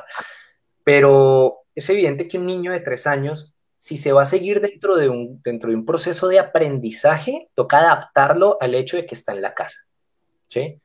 Porque un niño de 3 años, tenerlo en una pantalla, asumiendo que va a procesar la información y que va a generar los contenidos que se espera, pues es un poco irreal, ¿sí? Entonces yo pienso que sí hay que adaptarlas, es decir, yo creo que el proceso, igual un niño de 3 años aprende muchísimo más de la interacción con su medio que de un pensum específico, ¿no? Y la ventaja que tiene un niño de 3 años es que a los 4 años todavía puede recuperar lo que no vio en el colegio a los 3, ¿sí? Yo sí pienso es que al niño sí hay que ponerle unas rutinas, claro, claro que sí hay que ponerle unas rutinas. Tal vez no van a ser las mismas que tiene en el colegio, porque pues en el colegio está guiado por una pedagoga, por una docente o por un docente, eh, pero en la casa sí debe tener también unas rutinas que sean enriquecedoras, ¿sí? Así como para el niño no es de gran beneficio estar 6 horas frente a un televisor viendo muñequitos, pues tampoco va a ser mucho el beneficio que tenga frente a una pantalla viendo al profesor a distancia, ¿sí? Un niño a los 3 años necesita tocar, coger, saltar, agarrar, colorear, ¿sí? Entonces, pienso yo que por ahí va más la cuestión. La enseñanza y el aprendizaje de un niño de 3 años en la casa depende mucho más de lo que él agarre, de lo que ella con lo que pueda interactuar más que en una pantalla. Giancarlo Goyer Burbano dice, doctor Rafa, luego de la pandemia, ¿cómo se debe manejar el miedo de volver a tener contacto con las personas en las oficinas, restaurantes? Progresivo, progresivo. Por eso mismo uno no tiene que pensar que va a haber un día en que se acabe la pandemia, ¿sí? Y que se va a volver festivo después en Colombia, no. O sea, la pandemia se acaba, es decir, por definición, la pandemia se acaba cuando la enfermedad no esté activa en todos los continentes al tiempo. Por definición, así se acabaría la pandemia. Más no significa que se va a ir el coronavirus de un día para otro. Precisamente pues porque esos virus están por ahí en el ambiente, ¿sí? Ahí es donde recojo de pronto la frase que se escucha mucho de que hay que aprender a vivir con el coronavirus. Entonces, aprender a vivir con el coronavirus significa que haya una apertura progresiva, significa que hay ciertas condiciones que nosotros tenemos que dejar implementadas y, y que van a tener que ser transmitidas a todas las interacciones que nosotros tenemos. Por más cariñosos y amorosos que nosotros seamos, pues tenemos que empezar a saludar a las personas sin tanto toqueteo. Por más cariñosos que nosotros seamos, tenemos que entender, ¿cierto? Que en las manos, en la cara, en la boca, hay muchísimo riesgo de contagio, no solamente de coronavirus, ¿sí? Sino de muchas otras cosas más. Tenemos que empezar a entender que el no ir a trabajar porque estoy enfermo no significa que soy vago, no significa que me estoy ganando el sueldo fácil, ¿cierto? Que a mí no me hace mejor ir a trabajar con una gripa terrible en la que infecto a todo el mundo, ¿cierto? Sino que me hace mejor el quedarme en mi casa y volver a trabajar cuando estoy en mis 5 sentidos, pues, y con el 100% de potencial. Esas son las cosas que hay que ir trabajando porque así, si yo empiezo a ver esos pequeños cambios, es mucho más fácil para las demás personas irse adaptando a los ambientes eh, como más saturados de personas. Ahora, hay, hay espacios en los que va a ser muy difícil. El transporte público, por ejemplo, va a ser muy difícil. Aglomeraciones, conciertos, estadios. Entonces, eso digamos que para no existe tal cosa como una terapia de choque para esto, ¿sí? Entonces, que a la mala me toca meterme ahí porque nos tenemos que ir quitando muchos miedos al tiempo.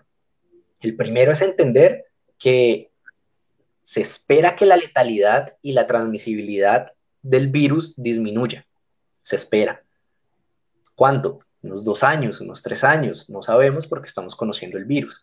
Entonces, esa es la información que yo debo tener. Si yo me quedo solamente con el hecho de que hay un virus que se transmite cuando yo le cojo la mano a alguien y me va a matar, pues ahí eso va a generarme una idea mucho más irracional que va a ser más difícil que yo controle la ansiedad frente a una idea irracional, ¿cierto?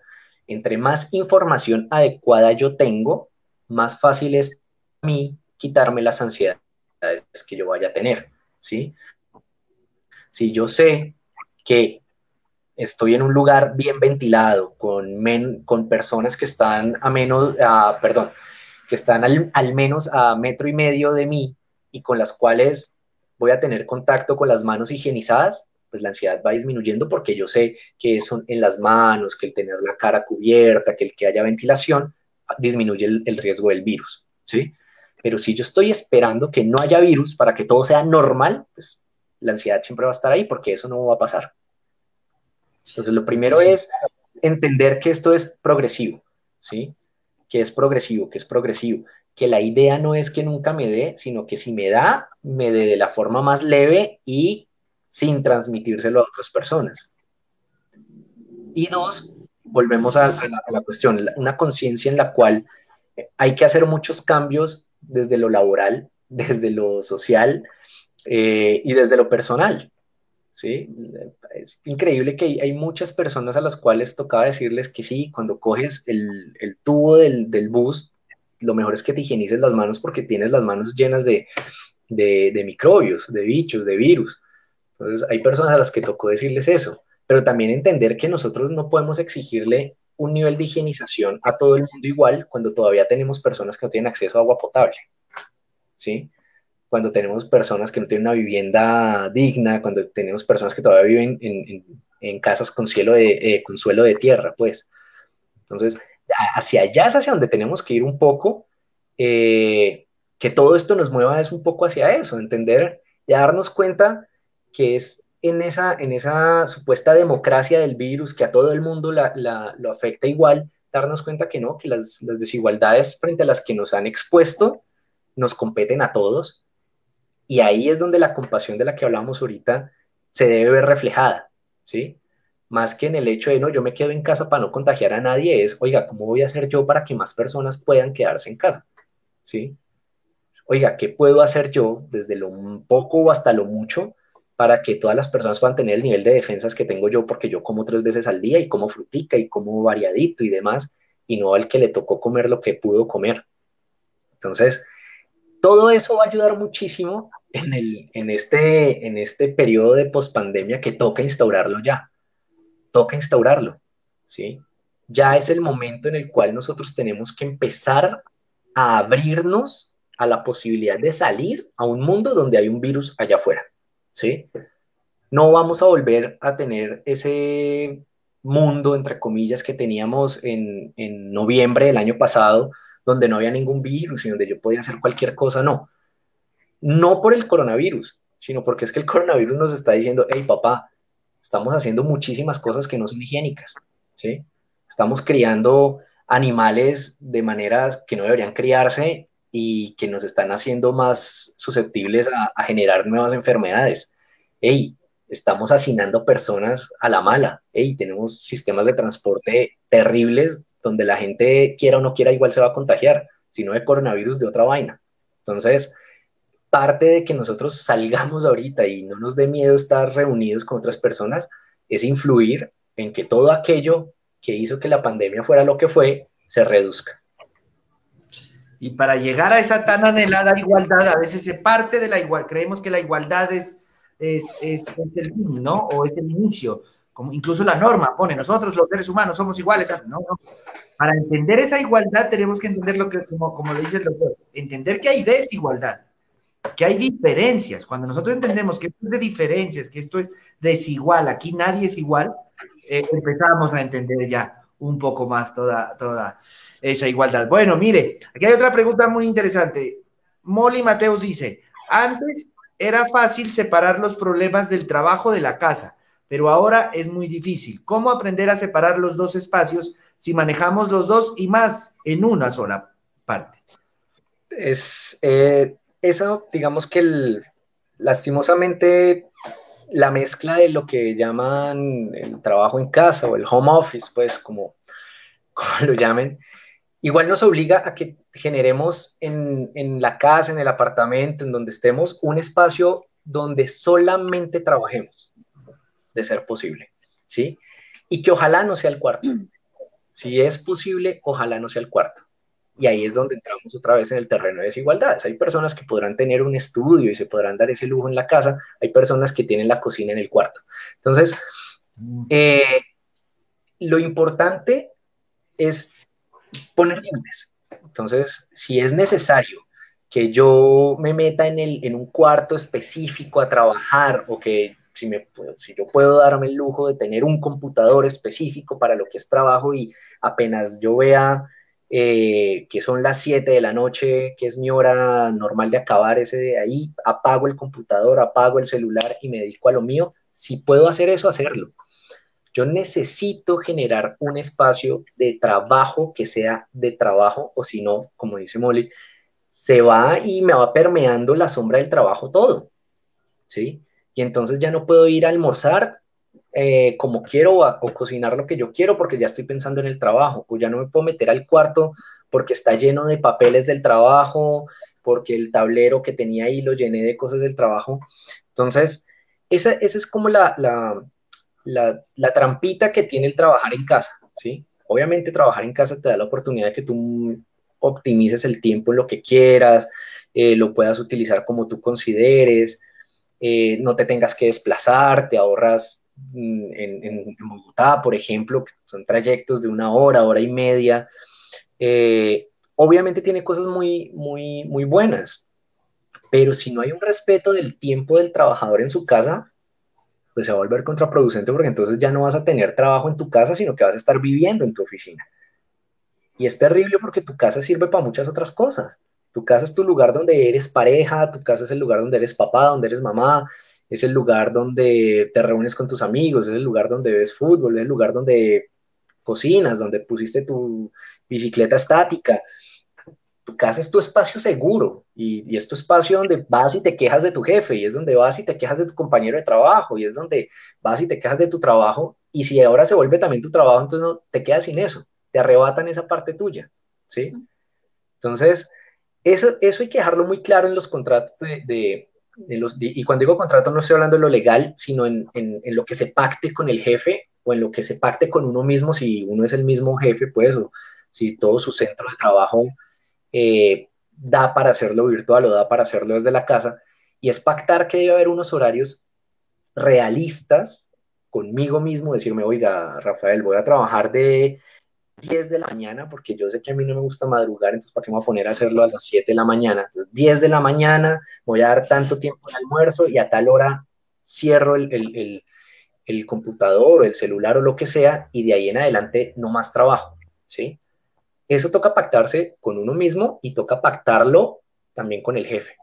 El problema es ahí, porque tenemos todavía metido esa idea de que si yo cojo el tiempo que es mío y lo meto en el trabajo, es que yo soy mejor empleado, soy más productivo, es que el dinero no duerme, es que mente de tiburón, es que no. Volvemos a la misma cuestión. Si yo no le doy el valor que tiene mi descanso, pues nadie se lo va a dar, ¿sí? Si yo considero que mi tiempo de descanso, que mi tiempo de placer, que mi tiempo de disfrute no vale nada, pues nadie le va a dar el valor. Nadie le va a dar el valor. Y nadie te lo va a devolver. ¿Sí? Y nadie te lo va a devolver. Entonces, ese es en lo que uno tiene que ser muy, muy estructurado. No necesariamente rígido, pero sí estructurado. Y es saber que debo diferenciar conmigo mismo y con las personas que están inmiscuidas en mi trabajo qué espacio es laboral y qué espacio no es laboral, ¿sí? En el momento que yo respondo un mensaje de trabajo en espacio no laboral, se abre la chorrera, ¿sí? Y tengo que aprender a decir, mira, no es horario laboral, te respondo cuando vuelva a ser horario laboral, ¿sí? Escribieron viernes 9 de la noche, ay, es que es urgente, te respondo el lunes a las 7 de la mañana porque es urgente. A primera hora el lunes, con todo gusto. Pero yo ahorita no estoy en espacio laboral, ¿sí? Entonces, es parte de que perdamos la pena. Nosotros no, cuando hablamos con un superior, cuando hablamos con un jefe o cuando hablamos con un subalterno, no tenemos que estar hablando con pena de dirán que soy vago, dirán que soy flojo, dirán que soy mal agradecido. No. O que me echan, esa es la típica. Pues no deberías, por eso digo, por eso también hablaba al comienzo, nosotros cuando empezamos a trabajar lo primero que debemos tener claro es que hay unos derechos laborales.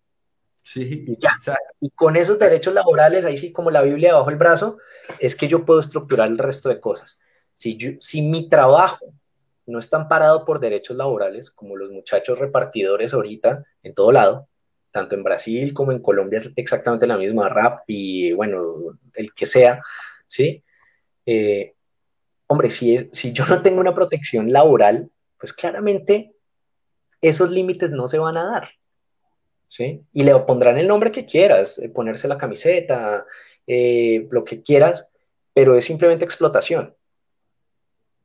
Y si yo permito, y vuelvo y digo, dentro de lo que puedo, porque hay gente que no se puede dar el lujo de pararse frente a una opción laboral, pero si yo tengo la opción, tengo que pararme y darle el valor que tiene, pues, porque es que mi trabajo tiene un valor, por eso me lo están pagando, ¿cierto?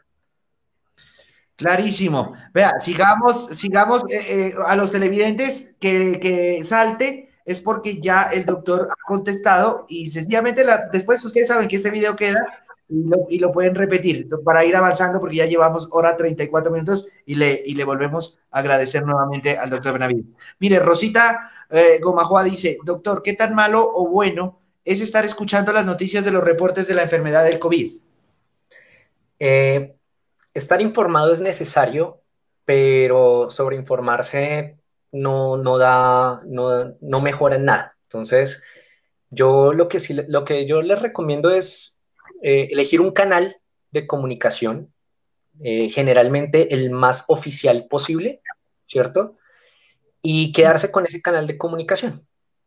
Porque si uno se llena todo el día de ese tipo de información, se satura. Y lo mismo, que escojan una franja del día para eso. ¿Sí? Que va a ser como, no sé, voy a escoger estos 15 minutos después del almuerzo para llenarme de toda la información posible de la pandemia y ya, el resto del día me dedico a otra cosa. Porque si entonces yo veo las noticias de la mañana y el coronavirus, y las de la tarde y el coronavirus, y después cambio al otro canal y el coronavirus, y pues no. Y entro también en el riesgo de empezar a ver noticias, y ahí sí ya no digo de un canal o de un periódico, no, sino que empiezo a ver ya información que no puede ser tan real, tan acertada, tan calificada. Entonces ahí, además de que me estoy saturando, me estoy llenando pues, de mentiras y ahí sí es peor, ¿cierto? Entonces, mi recomendación es que escojan un momento del día específico para eso, que no sea de más de 15 minutos, para que se informen de lo necesario, de lo que para el día sea necesario, ¿sí? Van a cambiar las medidas de pico y cédula. Entonces, listo, hoy en estos 15 minutos voy a averiguar cómo lo del pico y cédula, lo cambiaron, listo, perfecto. Hoy es viernes, bueno, quiero ver cómo quedó la semana en casos, pues para ver si vamos bajando o vamos subiendo. Listo, ya, vi eso, perfecto, listo. Ah, que hay una vacuna. Ah, bueno, voy a ver la noticia de lo de la vacuna, qué dicen de esa vacuna, estos 15 minutos y listo. Y punto. ¿Sí? O sea, porque la idea no es negarse una realidad que está pasando, porque al negarse uno esa realidad, pues también se desinforma. Pero o sea, saturarse de esta información tampoco te hace bien, ¿sí? Porque te da esa falsa percepción, perdón, te da esa falsa percepción de que solo existe eso, y no es así, ¿no? Por ejemplo, ahorita esta semana lastimosamente tuvimos unos casos aterradores en el Valle del Cauca, en Nariño, que necesitan toda nuestra atención, que son igualmente escalofriantes, que requieren que nos movilicemos también. Y entonces el yo saturarme solamente de noticias del coronavirus también me blinda como si es lo único que existiera. Y hay otras cosas que también requieren mi atención, también requieren mi indignación y también requieren pues, la movilización de mis recursos emocionales, físicos y demás. Entonces, hay que darle un tiempito pequeño, informarse y ojalá siempre de los canales oficiales, porque el resto termina viciándose pues por otras cosas. Aquí le voy a hacer dos preguntas en una, doctor. Rosita nuevamente dice, consejos, doctor, para las mujeres que se nos triplicaron las funciones. Italia Zapata dice, ¿cómo manejar el estrés y la ansiedad en adultos mayores debido a la pandemia? Bueno, lastimosamente sí, ¿no? Todo lo que es la casa como que está supeditado generalmente a las mujeres y ahí es donde tenemos que hacer una redistribución de labores. A veces, pues por lo que sea, generalmente, ¿no? Lo más frecuente es que uno ve que lo que son labores del cuidado se supedita a las personas, pues a las mujeres en la casa, y lo que es proveedor y el que trabaja y trae el dinero generalmente es el componente masculino. Ahorita que estamos todos en la casa, pues como que eso se va desequilibrando. Entonces, lo primero que hay que hacer es una redistribución de tareas. Y es una redistribución de tareas que tiene que ser estricta, ¿sí? ¿Por qué estricta? Porque es muy fácil para lo que yo no estoy acostumbrado gastar la energía ciertas semanas y después asumir que lo estoy haciendo como un favor. Y pues no. En este momento que todos están en casa, pues todos tienen unas responsabilidades nuevas en la casa.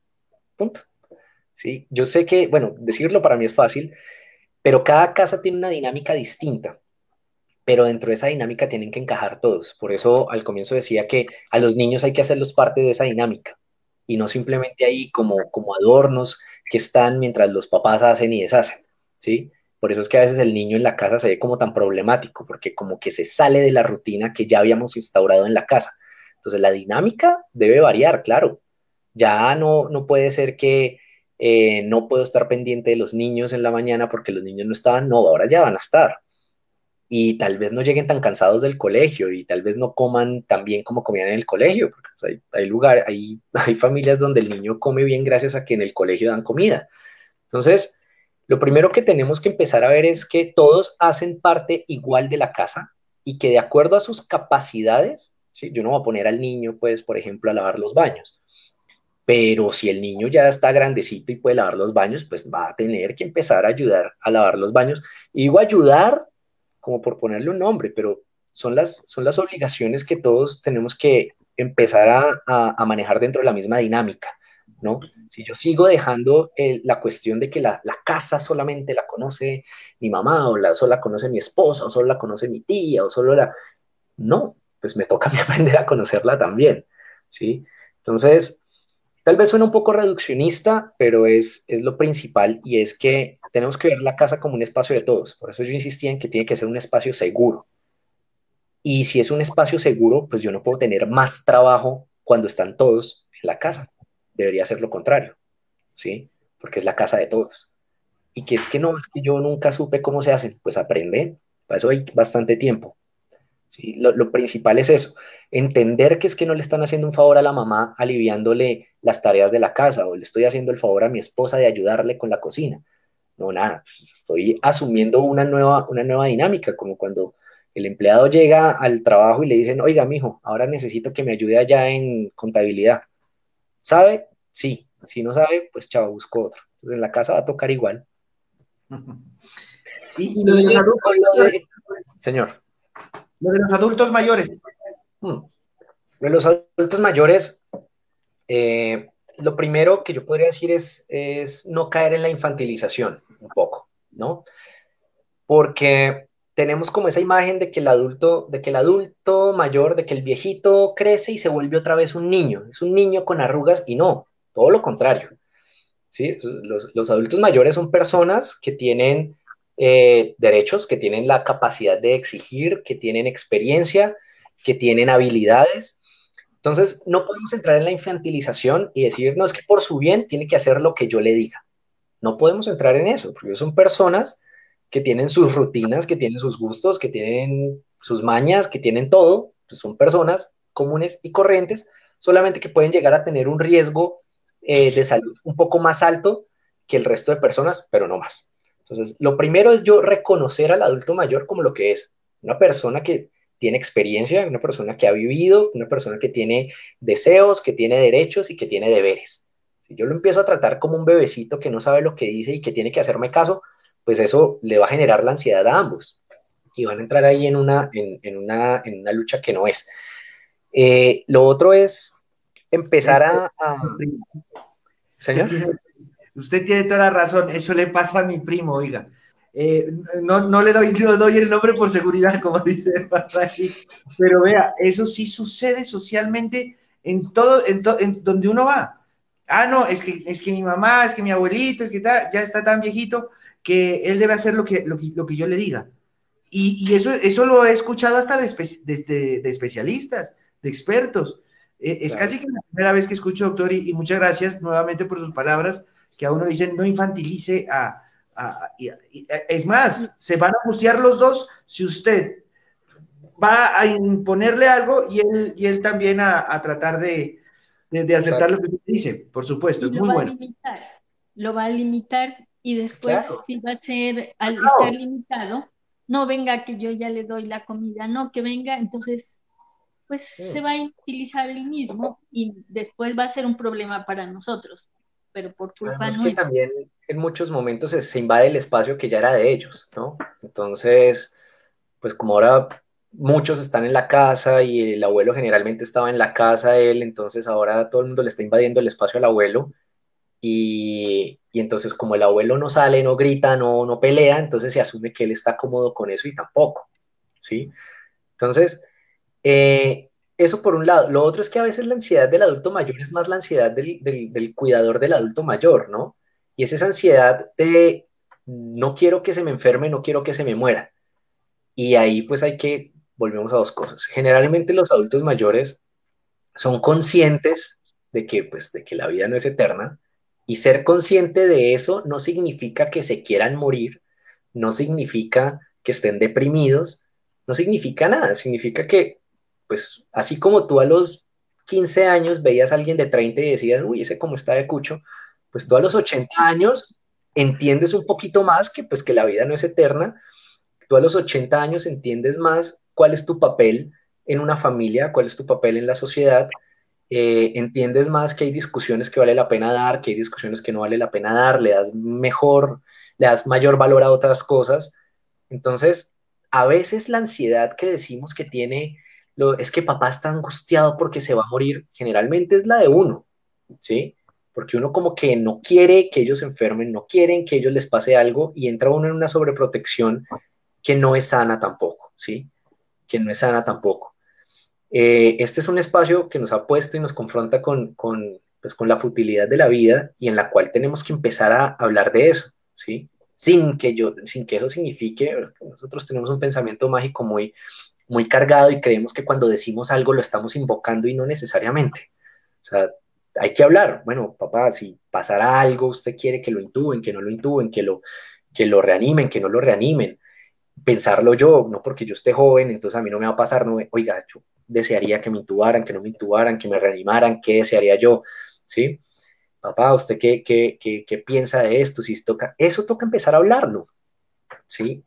Obviamente no es una charla bonita, no es una charla agradable, Claro. pero, pero le da el puesto que es al papá, a la mamá, al abuelo, a la abuela, al tío abuelo, al que sea, le da el puesto que es, y es el de un adulto, y es el del adulto que toma decisiones sobre su vida, y es del adulto que tiene expectativas, y es el adulto que tiene miedos, y es el adulto que tiene, pues que también puede estar tranquilo, ¿sí? A veces, vuelvo y digo, a veces es como, pero papá, usted debería estar angustiado, usted debería. Entonces tampoco podemos entrar en eso. Lo mejor, y como para simplificar, porque de pronto también me extiendo yo, es primero no infantilizar al adulto mayor. ¿Sí? El adulto mayor es una persona hecha y derecha, ¿sí? Y lo segundo es hablar mucho con esta persona, y tenerle paciencia, porque pues obviamente tal vez no se exprese de la misma manera que una persona de la edad que tenga uno, pero hay que darle el valor y el peso que tiene en la casa. Entonces, así como el niño obviamente no va a tomar decisiones económicas en la casa, pero es parte de la familia, el adulto mayor también. Y en el momento en que uno le invade su espacio o lo excluye del espacio, pues lo pone ansioso, lo pone irritable, lo pone depresivo, y es lo que nosotros no, pues no, es en lo que no debemos entrar. Otra pregunta, bueno, tristemente en el momento en el que estamos, pero súper, lo estamos viviendo diariamente, y me parece muy acertada la pregunta que viene a continuación, y lo insisto, tristemente sí lo vivimos diariamente. Dice, mire, Alejandra Goyes, doctor, ¿cómo enfrentar las situaciones de duelo por pérdida de un familiar en medio de la pandemia, sabiendo que no se puede vivir las etapas de despedida y demás? Es complejo, sí, claro. El duelo ha tenido que cambiar muchísimo, porque todos culturalmente tenemos formas distintas ritos distintos de sobrellevar el duelo, ¿no? Nosotros, pues en general en Colombia tiende a ser como muy, pues, por el lado católico, con un entierro, con una misa, con una velación. Hay lugares de Colombia que hacen 9 días de velación, y bueno, eso varía un poco, pero es importantísimo hacer el rito, ¿sí? Que estamos acostumbrados a un rito específico es una cosa, pero cada persona, cada familia, y de acuerdo a la cercanía y a la significancia de la pérdida, se pueden instaurar nuevos ritos, ¿sí? El duelo requiere de un rito de finalización o de significación, de acuerdo a la creencia que cada quien tenga, pero el rito es necesario. Eh, Retomar un poco lo que les decía al comienzo, el, el duelo en sí mismo es normal, no es una enfermedad, no es patológico, es una forma de adaptarnos, en este caso, a una pérdida, ¿sí? Precisamente como es un proceso de adaptación, va a llevar un tiempo que en cada quien fluctúa, pero que sí requiere un rito, sí requiere algo que diga, hoy yo empiezo mi duelo y quiero que mi duelo signifique esto. Eso es lo que a nosotros nos diferencia realmente de los animales. Nosotros despedimos nuestros muertos y esa forma en la que nosotros lo despedimos es muy personal. Digamos que veníamos en un canon generalizado donde se vestía uno de negro, hacía tal cosa y bueno, ya no se puede hacer.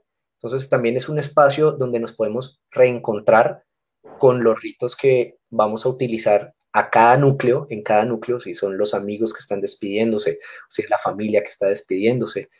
Cada persona puede generar sus propios ritos y esa es como como la invitación. O sea, no teman a generar un rito que les parezca de pronto no sea lo que normalmente se hace, porque pues igual ahorita no estamos en un periodo de normalidad, pero sí hay que hacer un rito, que como les digo, y del inicio de la paute donde inicia, para yo poder darle un seguimiento, ¿cierto? Y asimismo le dé un significado a mi duelo, porque la idea de un duelo es que signifique, que tenga una significancia frente a la pérdida.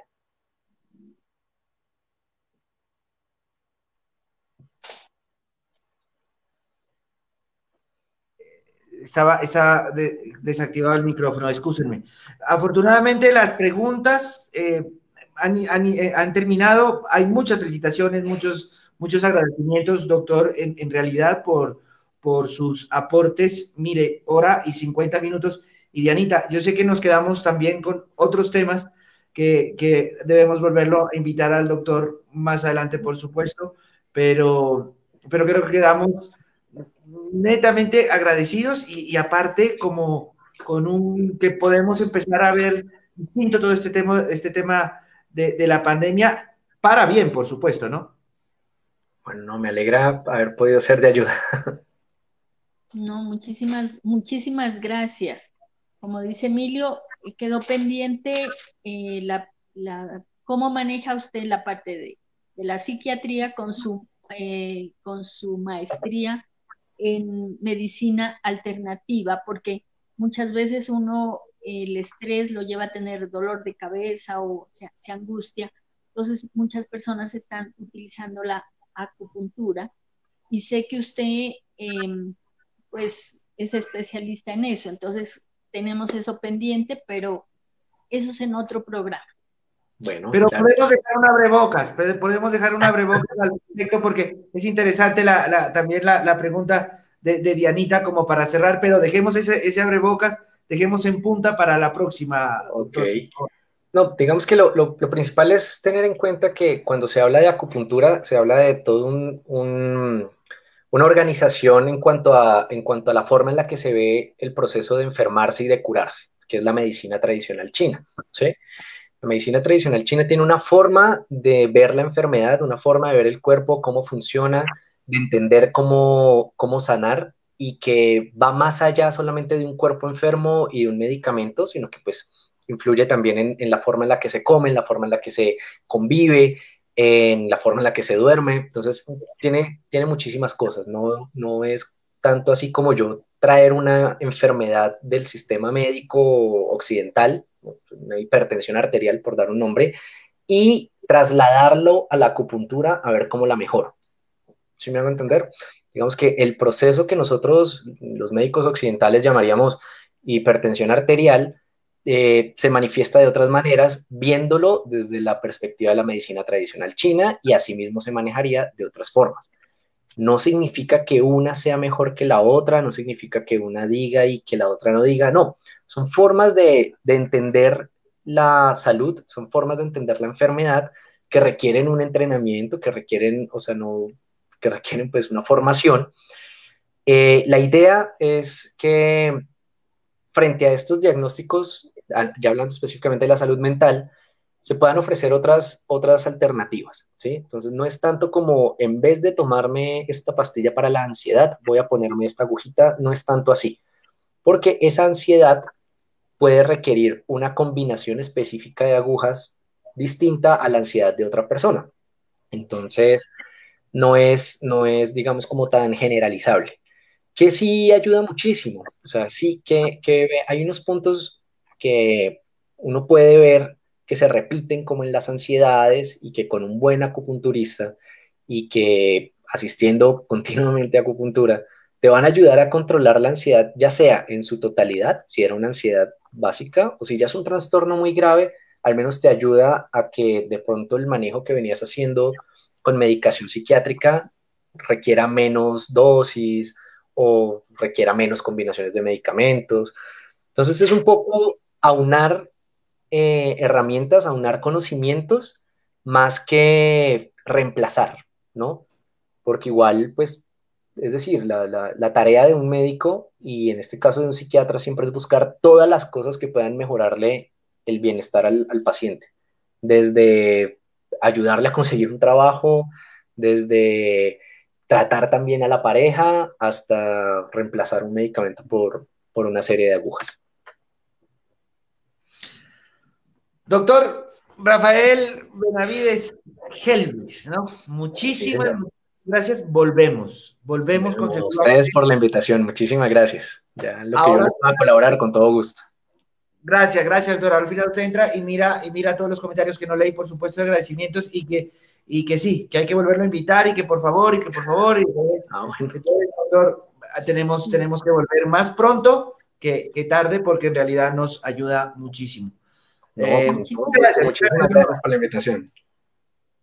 No, a usted, gracias por darnos la oportunidad de tenerlo en Regionar y fue una noche muy interesante, aprendimos muchas cosas, muchos mensajes positivos, muchas cosas que nos dejan para pensar esta noche. Bueno, muchas gracias. Sí, gracias Emilio, también gracias a todos los televidentes por habernos acompañado en este programa y como siempre tendremos unos programas especiales con personas especiales. Una feliz noche, no nos olvidemos, mañana pico y cédula 9 y 0 y pico y placa 0 y 1. El autocuidado y volver a ver este programa para que veamos lo que tenemos que hacer. Me quitó la palabra de la boca. Sí, repítanlo tal cual, no se lo pierdan. Muy interesante todo. Que les vaya muy bien, muchas gracias, doctor, nuevamente. Un fuerte abrazo. Que le vaya muy bien. Igualmente, hasta luego. Chao, Dianita, gracias. Bueno, feliz noche. Adiós.